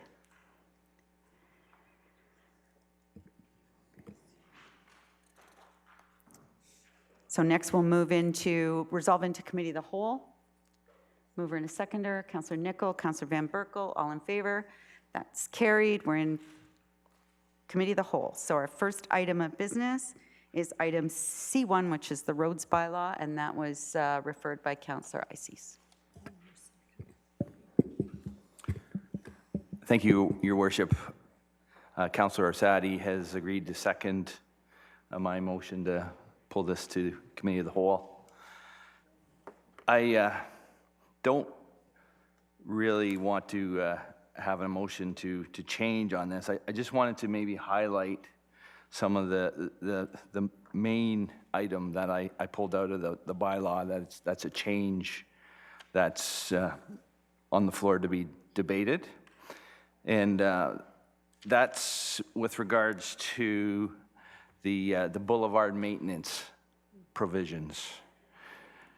Now, in this new bylaw, there will be a requirement, and I'll just read the new provision that's in there so everybody knows what it's referring to. It says, every occupant or landowner of every house, shop, building, lot, or parcel of land, and every person having a charge or care of any church, school, or public building shall maintain the boulevard adjacent to their property by ensuring that that same is kept reasonably neat and tidy, free from rubbish, garbage, brush, waste, litter, noxious weeds, excessive growth of other weeds and grass, unsightly and unreasonably overgrown ground cover, hedges and brushes, and/or other debris. So my understanding is that this wasn't in a bylaw before, so when these complaints would come to the town wasn't able to enforce that. So I agree with that concept of making sure that Innisfil is a neat and tidy place. But I guess for us as a town asking our residents to keep the neighborhood clean, the sides of the roads, I was just thinking during this meeting how we're talking about protecting green space, and we saw this wonderful video of the boulevards with the beautiful trees and all that. There's a standard there that I think everybody wants to be at, and I reflect on my Dutch heritage, and anyone who's been to Holland can go up and down streets, and everybody takes a certain level of care of their property, and I guess that's what we're wanting our residents to do as well. So I just wonder if I put the shoe on the other foot, how does the town, I don't want to sound negative to the work that's being done because there's a lot of work to do, but how does the town up its game with regards to that? And in my short time as councillor, I've had complaints about some of the maintenance that may or may not have been done around these issues, and it's more the people that have that higher standard in front of their yard. I know in Ward 1, which is more rural, there are many owners that they'll mow right up to the edge of the gravel, for it looks like half a mile, because that's how long their property is at the road. And things happen, like the town has to maintain it, the grader comes by, it rips the sod up. So we need to deal with that. I'm not saying the town doesn't, but I'm just saying that sometimes with these issues, there is a level that we all want to hit with the new Innisfil, and so how do we do that? So I guess I would open it up to any more comments, but to me, for us to let the town know that, you have a part in making Innisfil look good, and we should try and up that level. So that was my comment on the bylaw. Thank you, Councillor Ices. Any other comments on the road bylaw? Councillor Orsatti? Thank you. Just following up on Councillor Ices, I have a ward that is more urban. So the sidewalks, you have older area without sidewalks and the newer area with sidewalks and boulevards. How will the message go out to the homeowners? Many cut the boulevards now themselves, and in newer areas, some don't understand that you can't, when they interlock their driveway, they can't interlock their boulevard because for flooding, it exceeds the 60% of hard surfacing their front yard. But how are we going to get the message out? What's going to be the communication plan?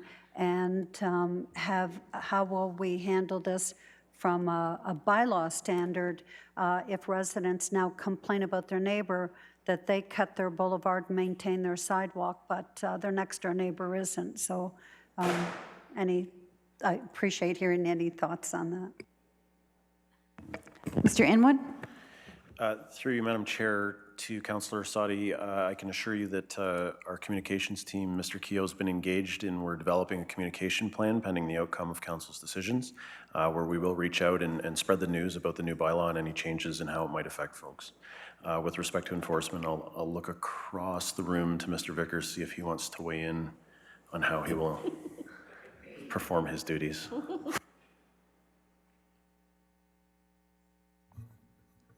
Mr. Vickers is in charge of our bylaw, and he's our chief building official. Mr. Vickers. Through your worship to Councillor Sadi, we anticipate it'll be like property standards, and so it'll be primarily complaint-based. It's not something we're going to drive around looking for, but if there's issues that come to our attention, we'll certainly do our best to address them. Thank you. Councillor Sadi? And just from experience of my first term in council, where property standards were, as 50-50 split with traffic, misunderstanding from weeds. There's a difference of weeds that are 3 feet tall to those flat ones that are no longer grass that people think, well, that's a weed, you should be doing something about it. So, in that communication, I think it really, it needs to identify what, we're not talking ground, a few dandelions, we're talking about uncut grass and high weeds and not maintaining it. And I think the majority of residents, they all want to live on a street that has pride and increases property values. And the biggest complaints as councillors we get is about people that are not maintaining their property standards. So thank you for your staff for all their backup support in attending to those, because I know that they do a good job, and it's not always, it takes sometimes several visits to get that in place. Thank you. Councillor Van Berkel. What about properties that have ditches in front of them?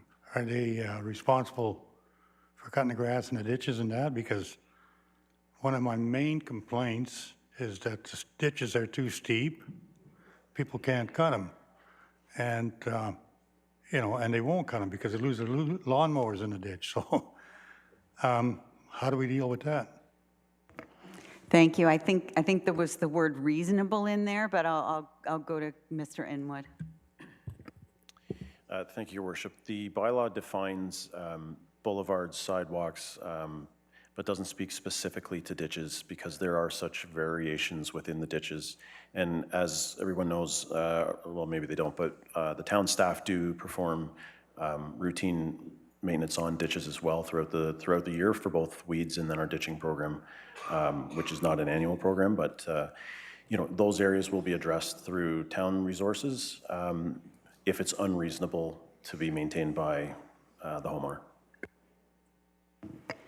Thank you. Other questions? Yeah, go ahead. Follow up. The reason I'm asking here, because I have a gentleman here that's been trying to get his ditches cleaned for a long, long time, and he can't do it, and the town hasn't done it. We've got that one covered in customer service, Mr. Inwood. I'll just give you a heads up that we've told the gentleman that if he hasn't got a response back from customer service, that he's to put a delegation into the next council meeting. So we'll deal with that as we can. Other questions about the new updates in the roads bylaw? Councillor Waters. Just referring to what was just talked about in terms of ditches, I've talked to several residents in my neighborhood, and when they've requested that the ditches be cleaned, the town's response has been, they're your responsibility, the culverts are our responsibility. And that's what they hear. And I've heard that on numerous occasions. So my question is, whose responsibility are they? Mr. Inwood?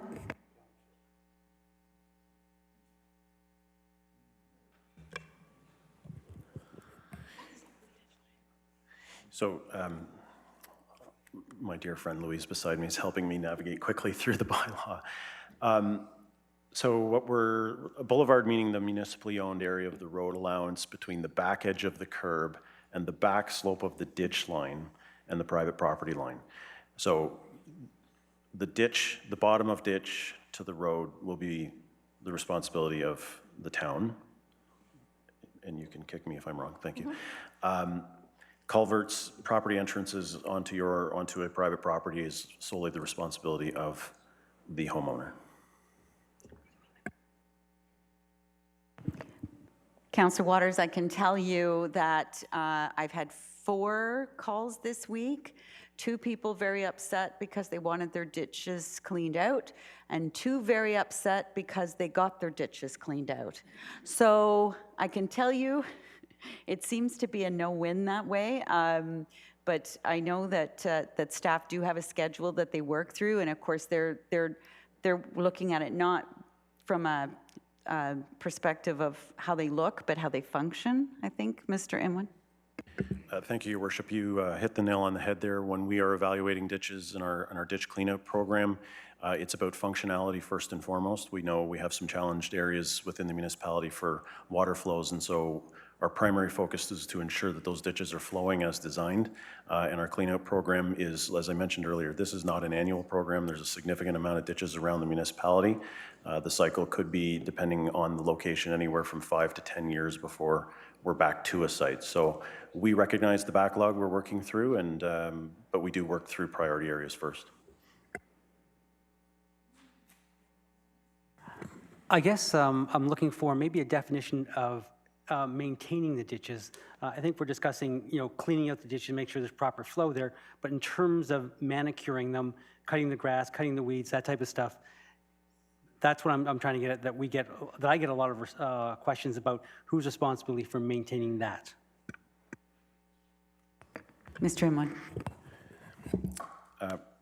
It's a pretty broad question given the variety of ditches across the municipality, and the level of service that we provide for most what I'll call rural sections or long stretches that aren't maintained is that we are in with a flail mower cutting that every 3 times a year, generally speaking. And I think that's the level of service that you can expect in those circumstances. There are other circumstances where it may require us to come more often, especially vegetation can become a hindrance to the flow of water at times, and in those areas we may have a different level of service to ensure that we have proper flows. Thank you. So I'm going to throw this out to council. I don't know whether there's any appetite to defer this to the next meeting, just to allow communications to maybe do a bit of a push out, get some feedback. One of the big changes was head walls, which I think rural municipal property owners might have something to say about. Also, the areas in which we do have to go back and do repair in the spring because of the sidewalk plows, and how do you maintain the boulevard if it's rutted from the sidewalk plow? So I don't know whether or not people are interested in that. Councillor Sadi. Yeah, Your Worship, as the mover of the motion to pull this, we agree with that. My seconder has informed me she also agrees with the motion to defer. Mr. Inwood, does that give you any heartburn if we put it off for 2 weeks? No, it does not. Thank you. So what we'll do then is we'll get communications to maybe put out a few bullets and see if we can get some information, education out there about the new bylaw, and it won't take long before I'm sure the conversation will percolate and councillors will come back with any other questions that they may have regarding the bylaw. I will say that the one shop window for the occupancy permits, great idea, a lot less paperwork, love it, more efficient. Thank you for that. And all in favor? Opposed? That's carried. Next is item C3, which is the municipal accommodation tax. Councillor Fowler pulled that. A quick question to the CAO, if possible. Mr. Rayner? Just according to the OMB ruling, they're saying that Airbnbs are considered commercial properties, correct?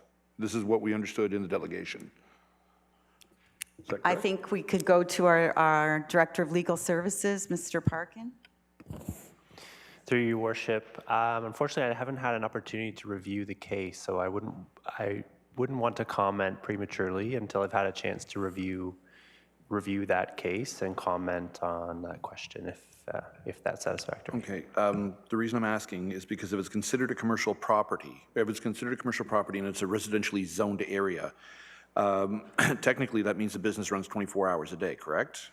Would that not be the thought process? If someone stays in it 24 hours at a time, would that not be them in business for 24 hours at a time? I think it's a bit speculative at this point, Councillor Fowler. What point are you trying to make? Well, we allow, without limiting the businesses that promote other people's, like, you know, if someone has a business in their garage or they manufacture or something minor that does not disrupt the environment of the full-time residents that are there, it works within certain boundaries and certain hours. If it's aside from the 30-day limit, you're putting literally people 24 hours a day into a property that's designated commercial, from my understanding of the delegation. So in essence, can we not limit that to businesses that do not run 24 hours and then therefore screen out the noise and the pollution and the troubles along that way? Mr. Rayner. So, Your Worship, members of council, certainly if council's direction is to review our enforcement protocols around what are assumed to be short-term commercial rental properties, we can do that. I'm just having a conversation, sorry, I was distracted, with Mr. Vickers about the current protocol around short-term rentals. So we'll review that internally. I'm not sure, to be honest. I don't know today. I can't get it on my system whether there's an active enforcement file on this specific property today and what the prosecution discretion has been vis-a-vis the interpretation of our bylaws, not to be too technical. But since prosecutorial discretion is a term that everyone understands now as a result of Jody Wilson-Raybould, I don't think we can get into it in any more detail tonight. We need to review it and get back to council. Certainly council can direct us to look at the protocol. We're happy to, and we're going to do that anyway. And we need to look specifically at what's possible. I suspect, and this is again speculation, I suspect what has happened is that our prosecution team has looked carefully at what would be required to prove the commercial use. So there needs to be evidence of the actual transaction in play and multiple transactions. And I assume that's part of the challenge, but that's not for a discussion in a council chamber. We'll review that protocol and get back to you. And if we're not satisfied that the current protocol is adequate enough, we'll certainly be making recommendations to you, your worship, members of council, about how to tighten that up specifically. Other questions? Councillor Payne. Okay, another question I have regarding the condition of the premises. Number one, sanitary conditions. So these are old cottages or older homes that are in my area, which is Ward 6, and the septic systems cannot handle the amount of accommodations that it's having. And we have guests that are urinating and doing the other on the front lawn, which is totally unacceptable.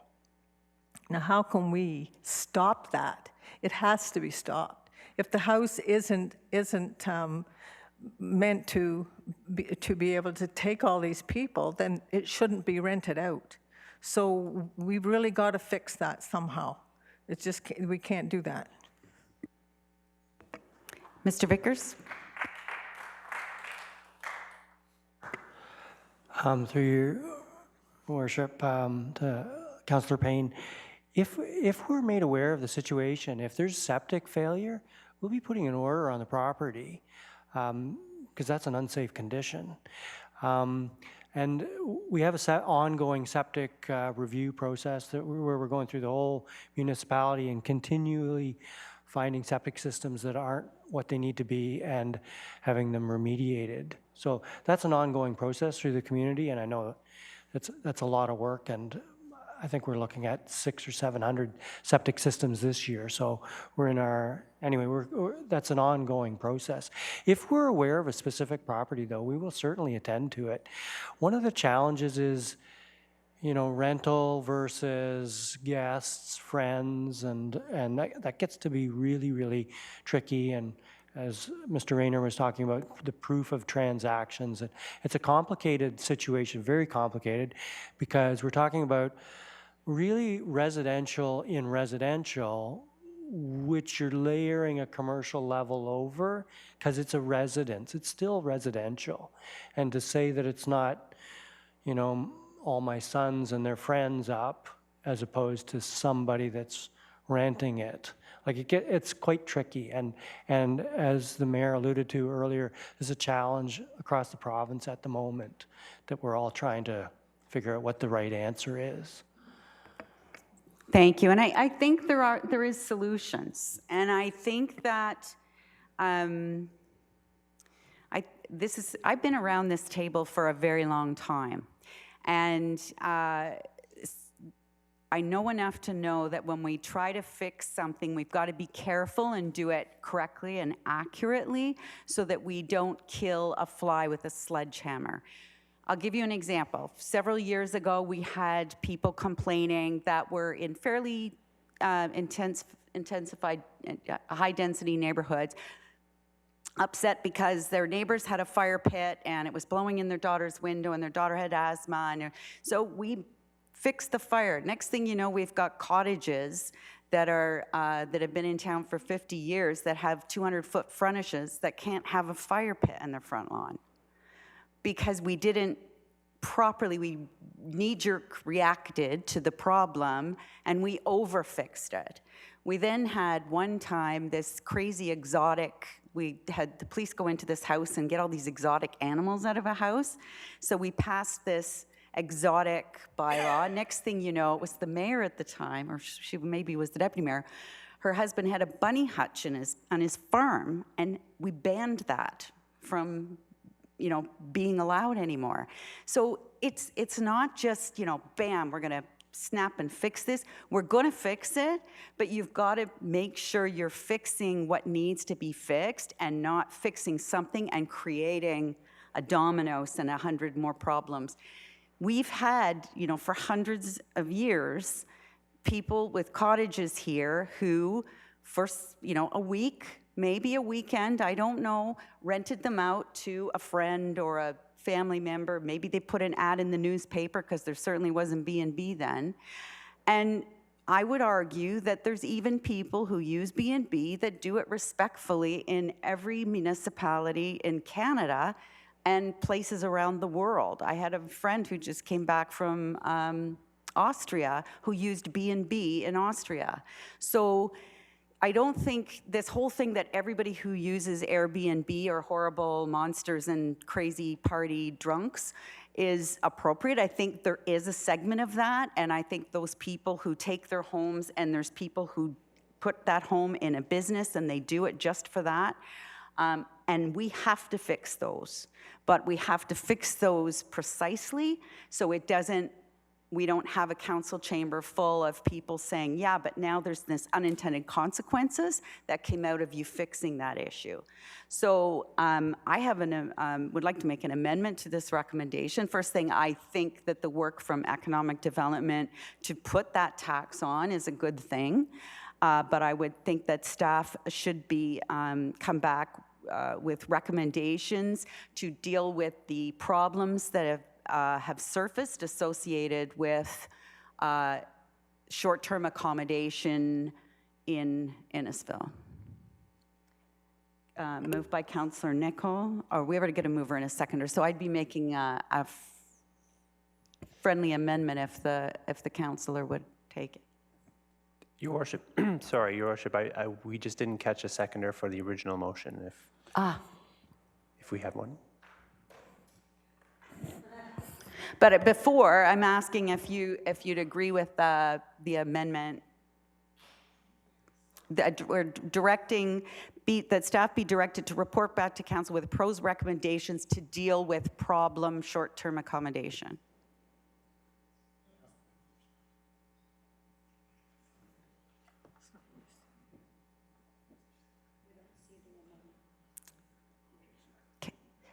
We're a little short-staffed tonight in the clerk's department, so Kim's working 2 computers. So while she's working on that, Councillor Orsatti and then Councillor Ices.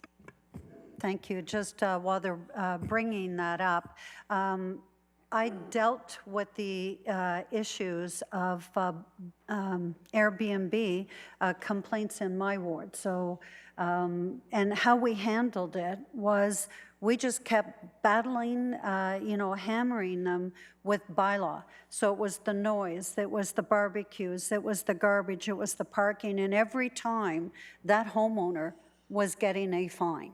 So it is the property owner of the house who gets the fine, the notice and the fine, and my understanding is I believe the fines increase as well. But we just kept it up and kept it up. Luckily, in the one situation, they sold the house and it's now owned by one owner, which is to the satisfaction of people around them. I also have somebody in my ward who rents out 3 cottages. I don't know if they do it through Airbnb. Nobody would know. They're beautifully done. They're well maintained. There is no problems, and we don't have any complaints.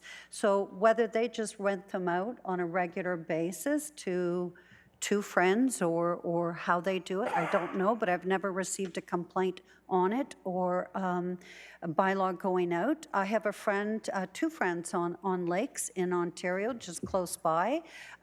Their neighbors rent out their cottages. It's not considered commercial, so I wonder about that.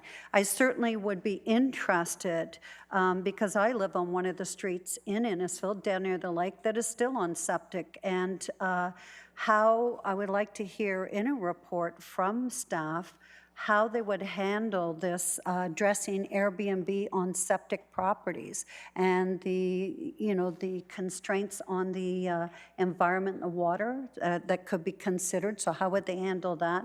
How would we handle the bylaw regulations, notifications, and fines? Thank you, Councillor. Councillor Waters. One thing that hasn't been addressed as well on this is that when a property sells as an Airbnb, that property owner can afford to spend a lot more money because they're generating a lot of money off that property. So what it does is it jacks property values. Now, if you're interested in selling your house, I guess that's a good thing. But when we talk about affordability, it starts making houses in Innisfil unaffordable because anyone with a lot of investment money can come in, buy it, rent it out, make a lot more money, and can afford it. So something else about Airbnbs that affects the community around affordability. You're absolutely right, Councillor, in Whistler and even Town of the Blue Mountains. In the old days, where people would rent out to a student who's working in these service industries and making not much money, now they're renting them out to as Airbnbs. So attainable accommodation in places that need a lot of service is becoming a problem.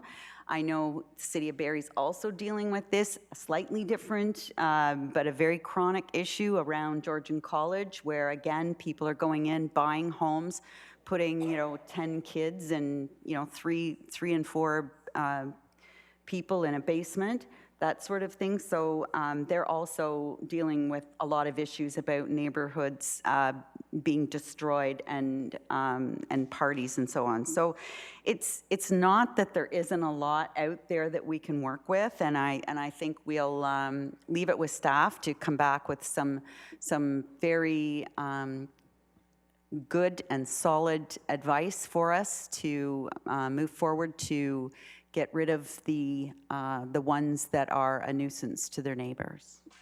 Councillor Van Berkel? Yeah, I just have a question. Do we know where all the Airbnbs are in Innisfil? Are they registered or? I mean, maybe we should have some kind of a bylaw where they register, and so we know where they are.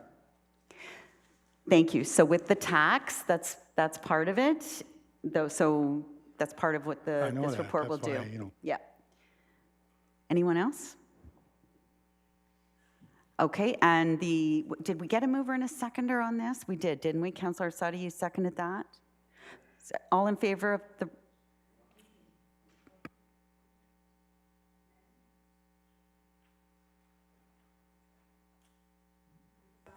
Sure, Councillor. Thank you, Your Worship. If I can just ask for clarification, will this report, or do we need to identify that they report back on the issues of the problem short-term rentals, but septic rental, Airbnb in septic areas, streets, how they would...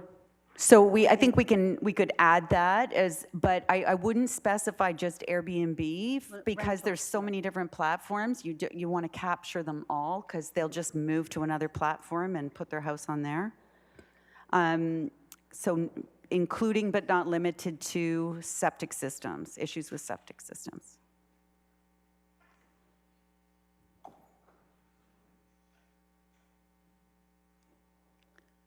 Councillor.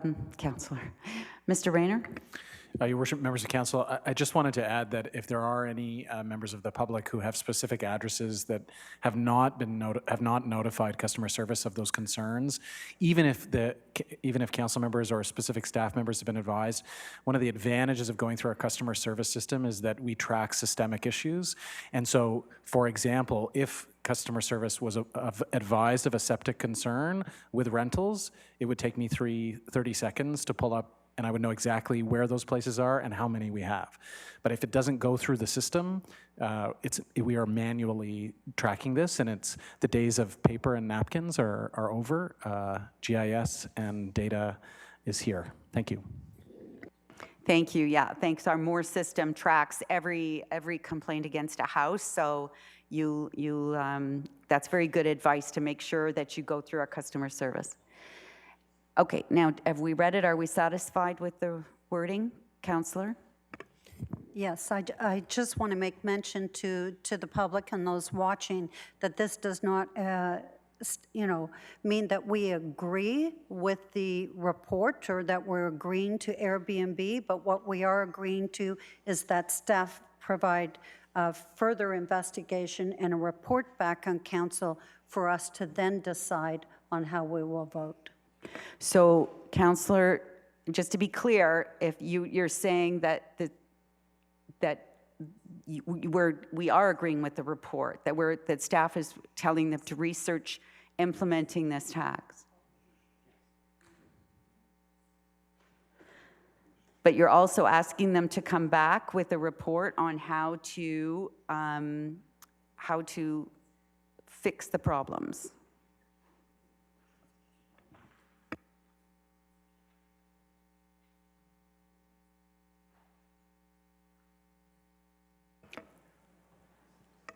Councillor, we can get another seconder if you're not happy. Okay. Is there another seconder, Councillor Nicol? Okay. And are you still okay moving it, Councillor Fowler? I'd be interested in knowing what the issue is here. It's a matter of enforcement is our main concern. You can do 100 things right and no one will remember you get the one bad Airbnb and then the whole town's painted as this.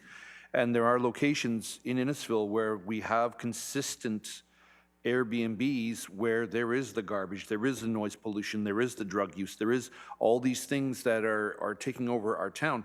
And in my opinion, forgive me if I happen to stretch us a little bit, but I mean, we don't accept this at our beach.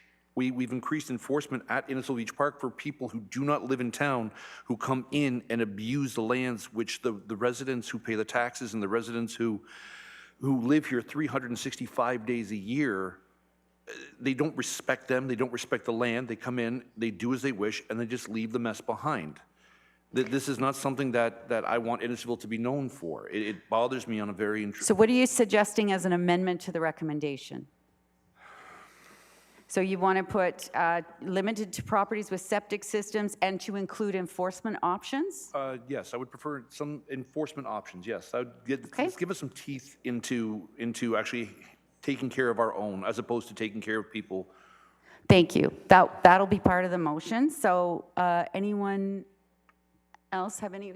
So are you still not satisfied seconding this, Councillor Asadi? Seconder was Councillor Nickel. Okay. All those in favor of the motion as amended? All those opposed? One opposed. That's carried.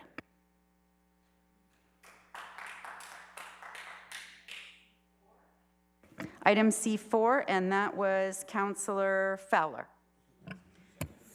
Do you have an amended recommendation, or is this the recommendation you're passing, Councillor? I'd like to change the recommendation if possible. So have you got a seconder for your recommendation? I need a seconder. Why don't you read it first, and then we'll get you a seconder. That's the one, remember, we talked about? Yeah. Okay, perfect. So what you're saying is that you agree with the land transfer and that the developer proposes, as in the report, the developer is proposing an alternative concept that responds to the comments from the residents. And the petition that's signed, I want that added in. But do you need to talk about this first? I'm sorry, we have a seconder.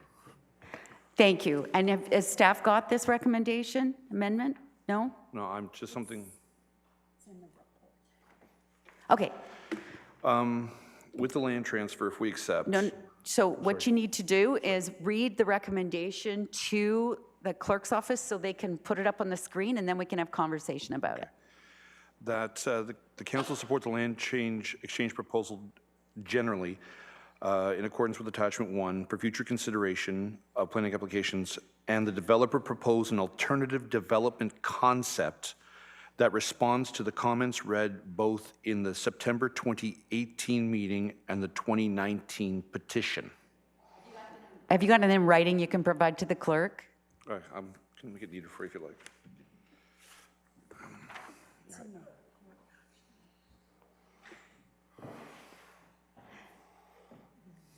Just give us a second here while we get that up there so we know what we're debating.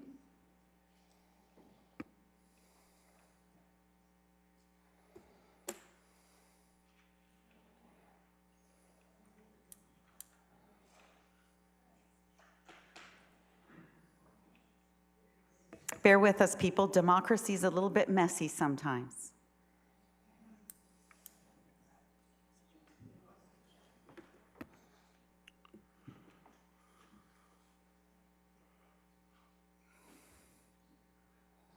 I can clarify if you'd like. That the response to comments read at the September 2018 meeting and the 2019 petition.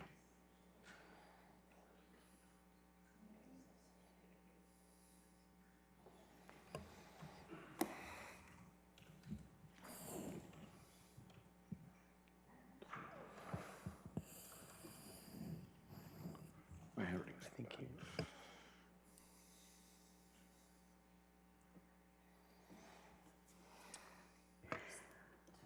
Counselor, do you want to read? Yeah, if she gives me the paper back, I can clarify for her. You must write like a doctor. No, that's not, just this one. Thank you. That the developer propose an alternative development concept that responds to comments read at the September 2018 meeting and the September 2019 petition. Is that it? That's it. Great. And you want to comment on that? There's a lot of people pushing back, and I can understand why. I personally, if I was in Ward 5, I wouldn't want it myself, but the fact is, what he's proposing is 4-story buildings. This is not what we're looking for in wetlands. We're talking commercial buildings, we're talking destruction of the filtration system into Lake Simcoe that we can't get back. We need to, if we're gonna do this, we're gonna have to do this right off the get-go. Thank you. Any other questions or comments, Councillor Waters? I have a conflict in terms of how we move forward on this. I'm not too sure offering the developer a land swap at this stage when so many things are still unknown. Correct me if I'm wrong, Mr. King, that the EA has not been done yet? M&R has not reported back on this? They have not responded to any of the Lake Simcoe Conservation Authority concerns? Through your worship to Councillor Waters, the applicant did undertake an environmental impact study that was submitted, and comments were provided by the Lake Simcoe Region Conservation Authority. We haven't seen a response back to those LSRCA comments at this time, so those are still outstanding and still form part of the review of that document. So it comes down to tactics. Do we sit back and wait to see how he responds to these and see what type of development? I personally, I don't want to see anything there at all. I think the land is way too sensitive. And in terms of all the things that the Conservation Authority has said about this property, it's too valuable. I don't know if whether or not we have any land we could swap with outside that area would be the perfect solution, but I don't think we do. So my strategy would be to sit back, see how he responds to all these things, see what he proposes, and then council gets a chance to vote on it, and we can turn it down. That's our option. My concern for those people who are clapping is that LPAT is changing. The Ford government is taking us backwards, and you could get something a lot worse than what we have right now. So it is a risk that you take by going this route. And so I'm just putting that out there, that I agree we should not be doing anything with this land just because of the comments been made by the Conservation Authority. However, we will be challenged on that, and we could lose. So I just wanted to make that information. But I will fight along with you in terms of trying to stop any type of development on this property. Well, I appreciate the passion in the room, and I've tried to give some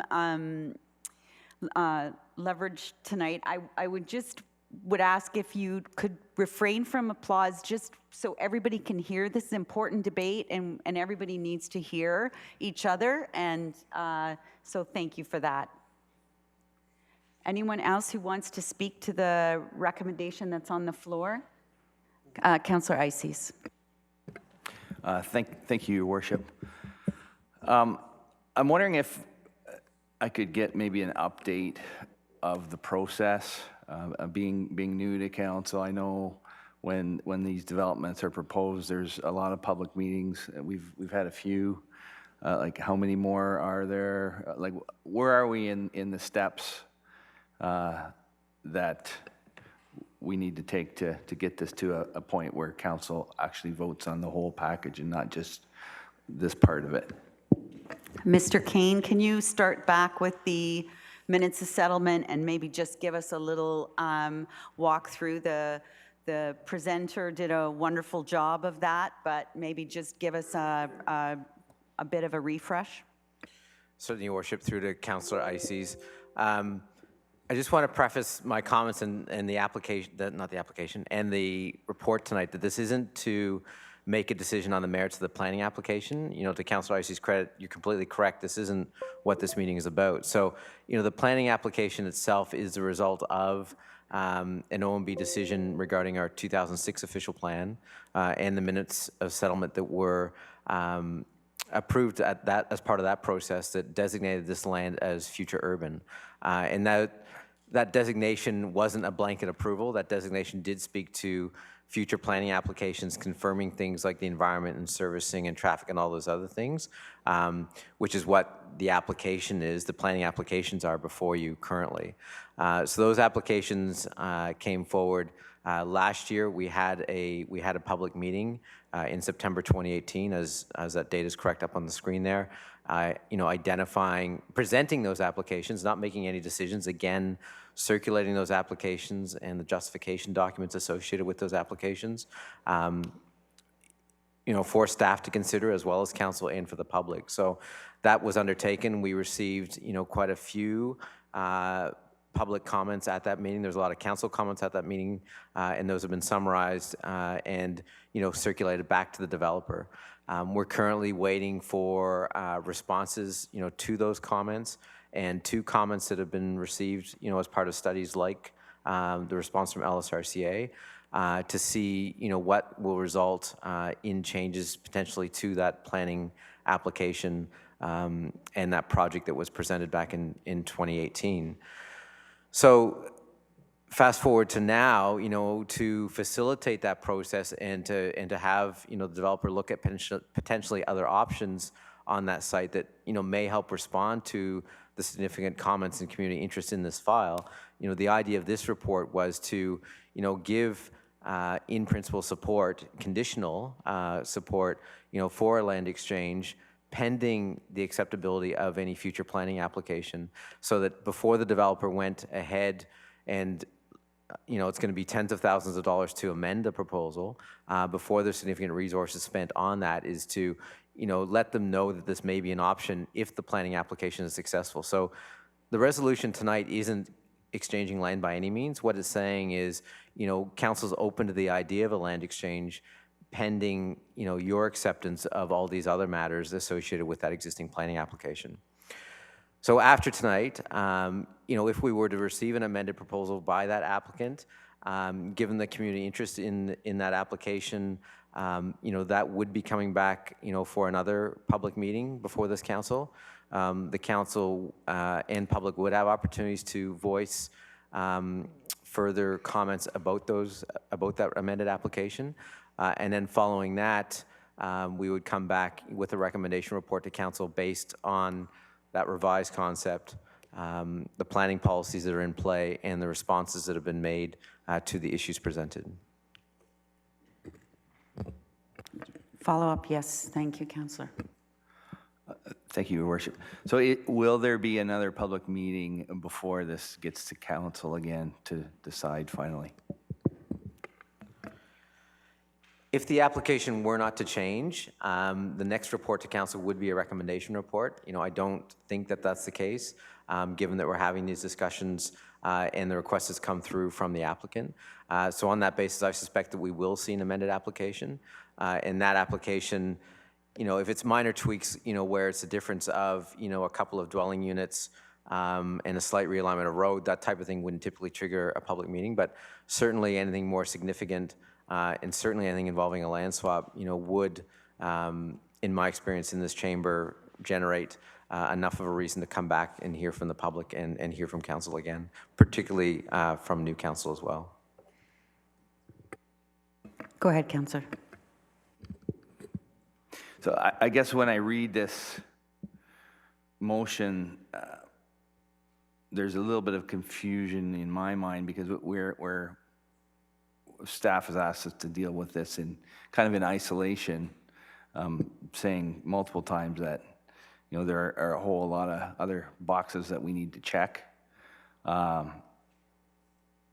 just wondering if we bring it back to the actual land exchange, and perhaps we could get some information on why staff feels that's a good thing for the town in isolation, not with regards to accepting this development.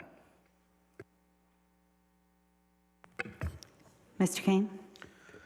Through your worship to Council ICs, the planning staff are still reviewing the planning application. What we do see, and the conversations that we've had with the developer and the concerns that we've heard up to this date, when the developer came to us a revised concept, to us at face value, without a full review of the project, this looks like an improvement to the application. We'd still have to review that, if there was the potential for a land exchange later.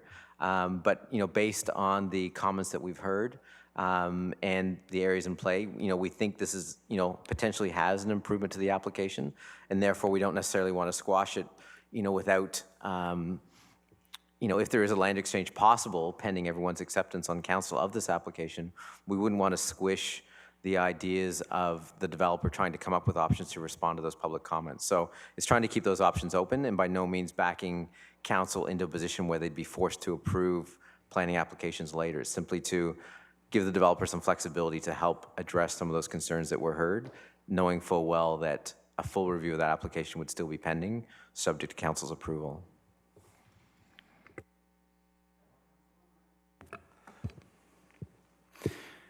So what I'm thinking is I would be reluctant to tie this land swap into our reluctance to support this right now, because if we pass this motion, it would seem to me that if the developer was able to respond to the comments, so council would find that this development is acceptable, that option wouldn't be on the table because we voted it down now. Am I reading that correctly?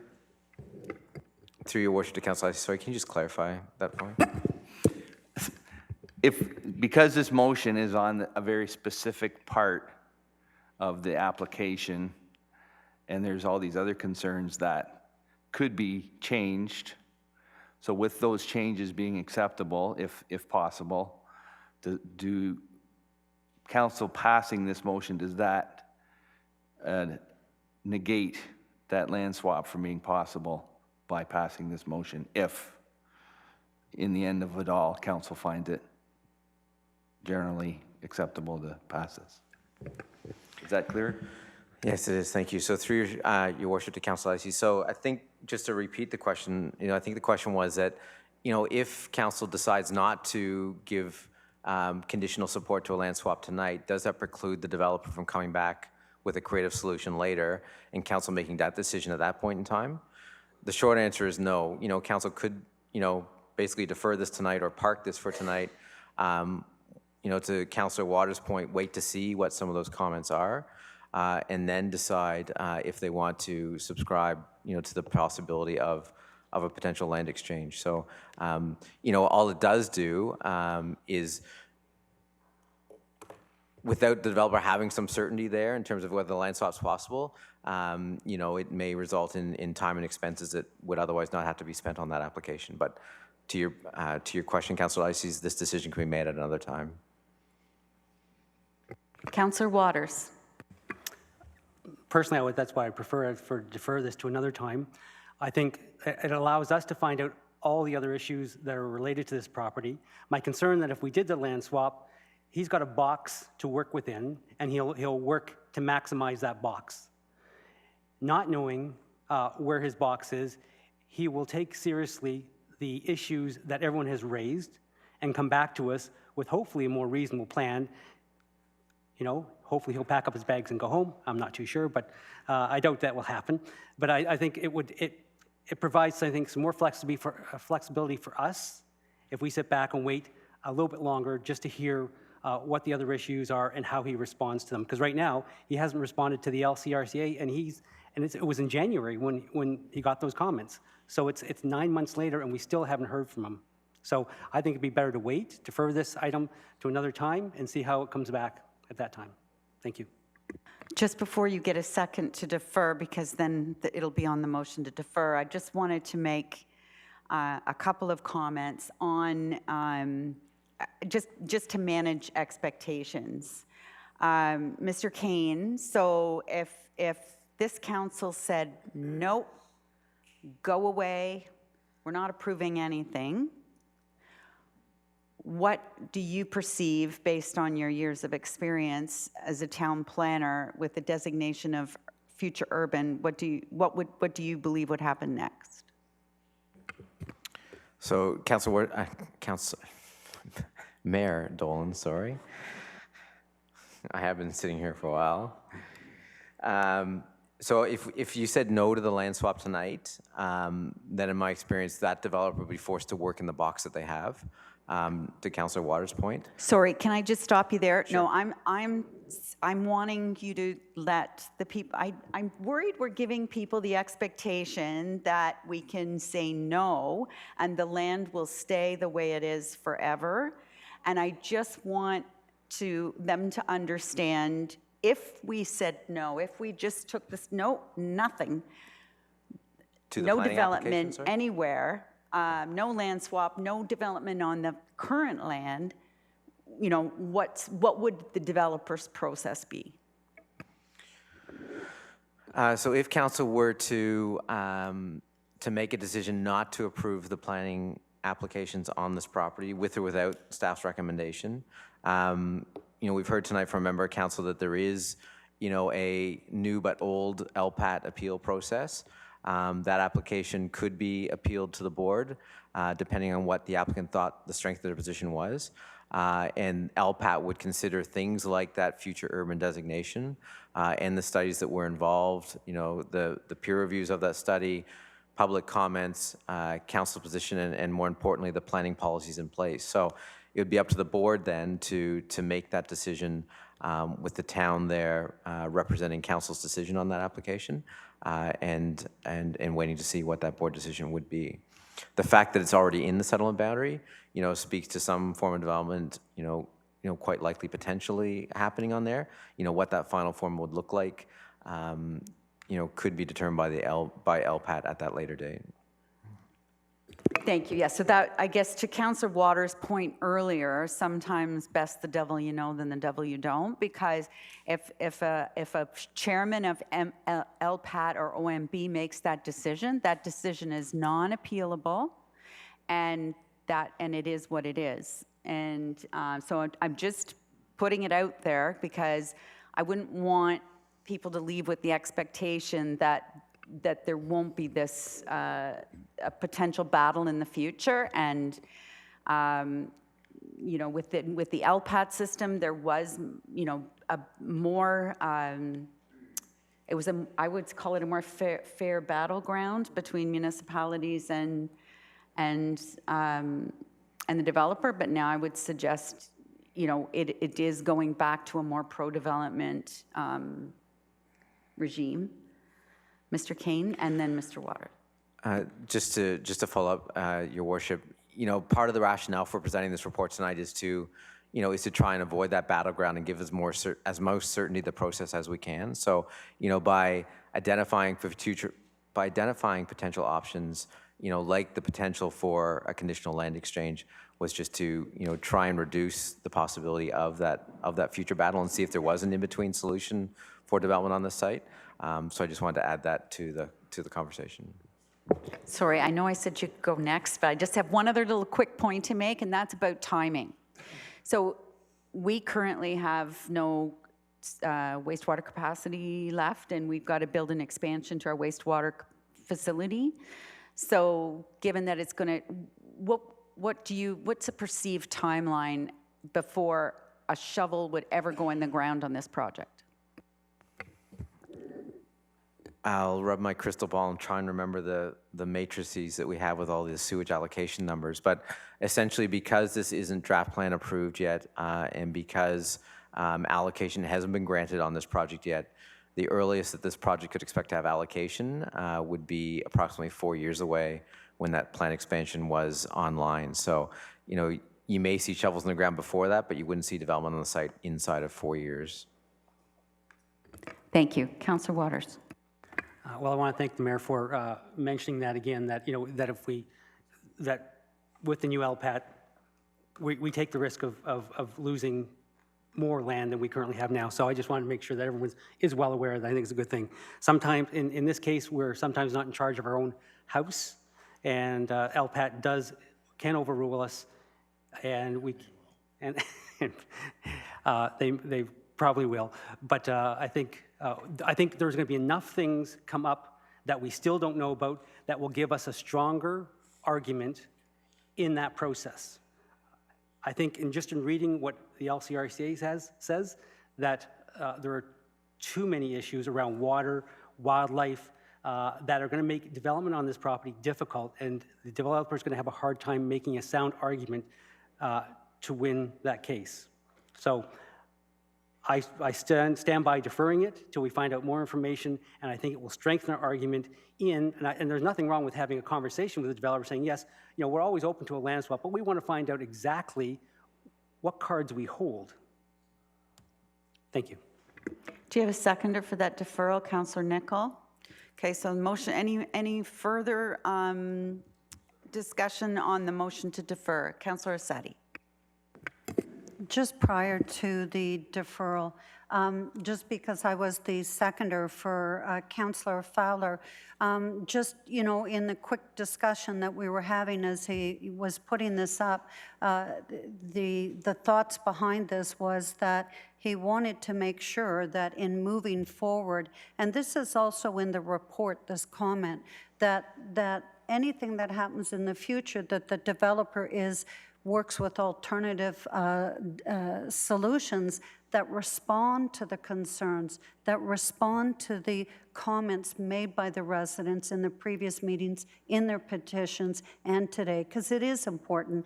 And, you know, I think it's also very important to work together because we have a lot to risk, to lose. We need to protect our forested areas and everything, but if it goes to LPAT, I have the 7-story building in my ward. Affordable housing is needed, it's necessary. But what became was that it went to the OMB because it was too big for the size of the lot. So we have to find a way to work together, or something is, then when it went to the OMB, the decision was made for us. All the things that the Committee of Adjustment did not agree to and that the town did not agree to were decided upon by the OMB. What we want to do is prevent that and get a solution that's best for the town and the residents in the area and our habitat areas. Thank you. Any other questions or comments on the motion to defer? Seeing none, all those in favor? Opposed? That's carried. Next item is item C.5, and Councillor Orsatti pulled that. This won't be as exciting. Kevin Ices is my seconder to pull this, and I'm not making an amendment, but it is an important item for the residents.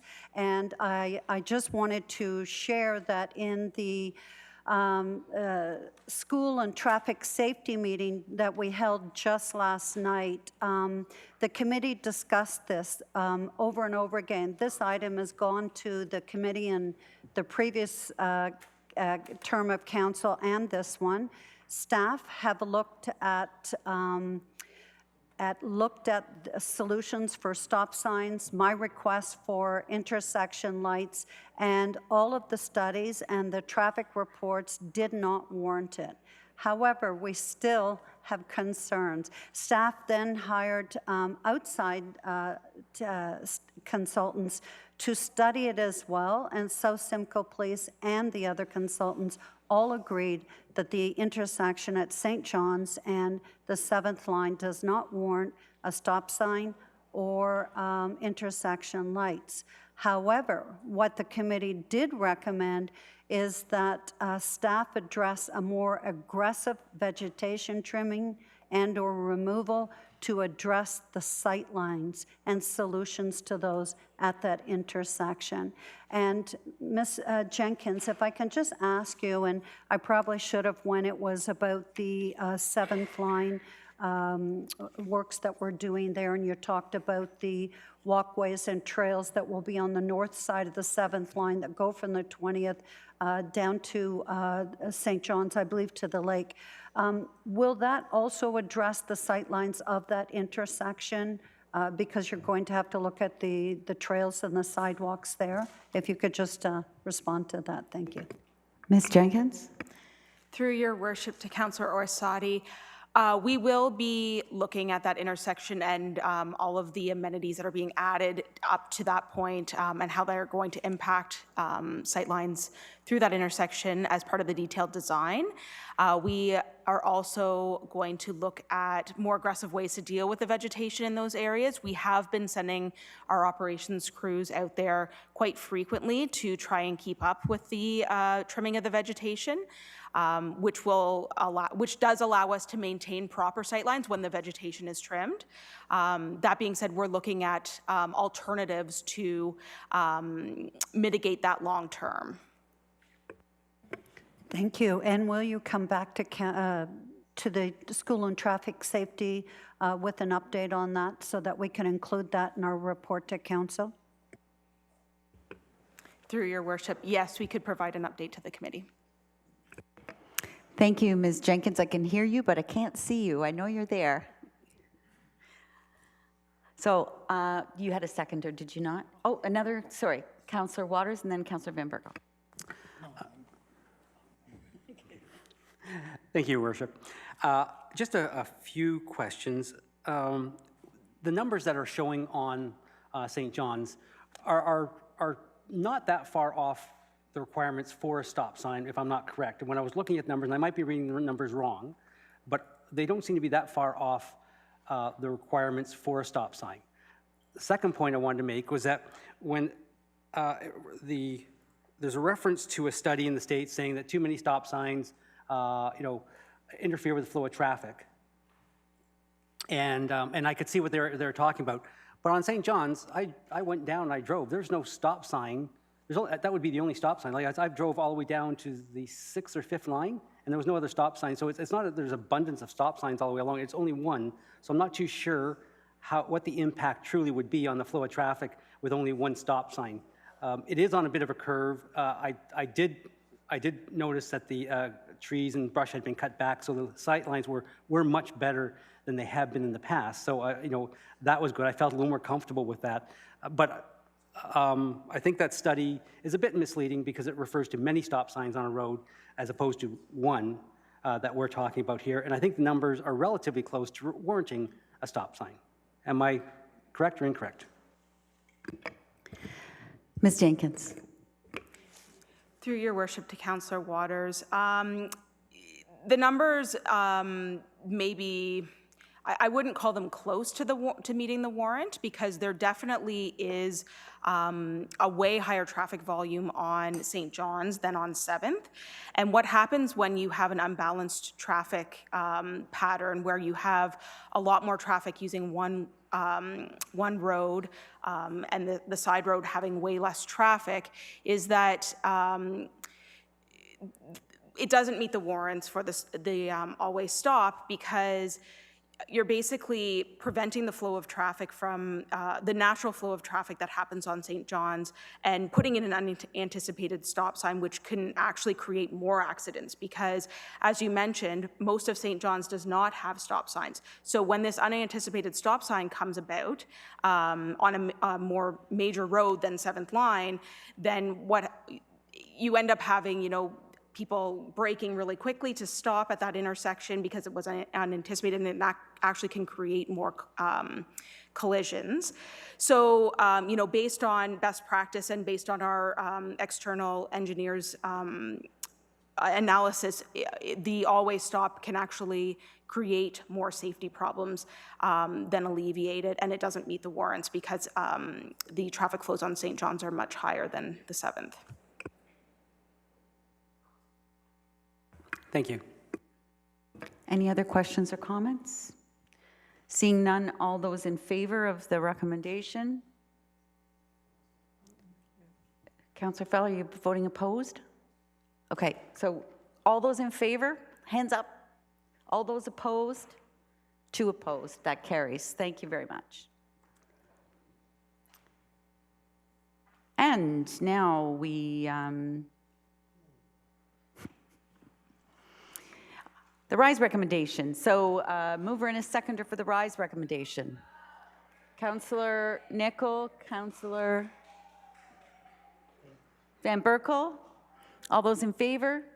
That's carried. Next is the adoption of the resolutions. Councillor Ices, Councillor Payne. All those in favor?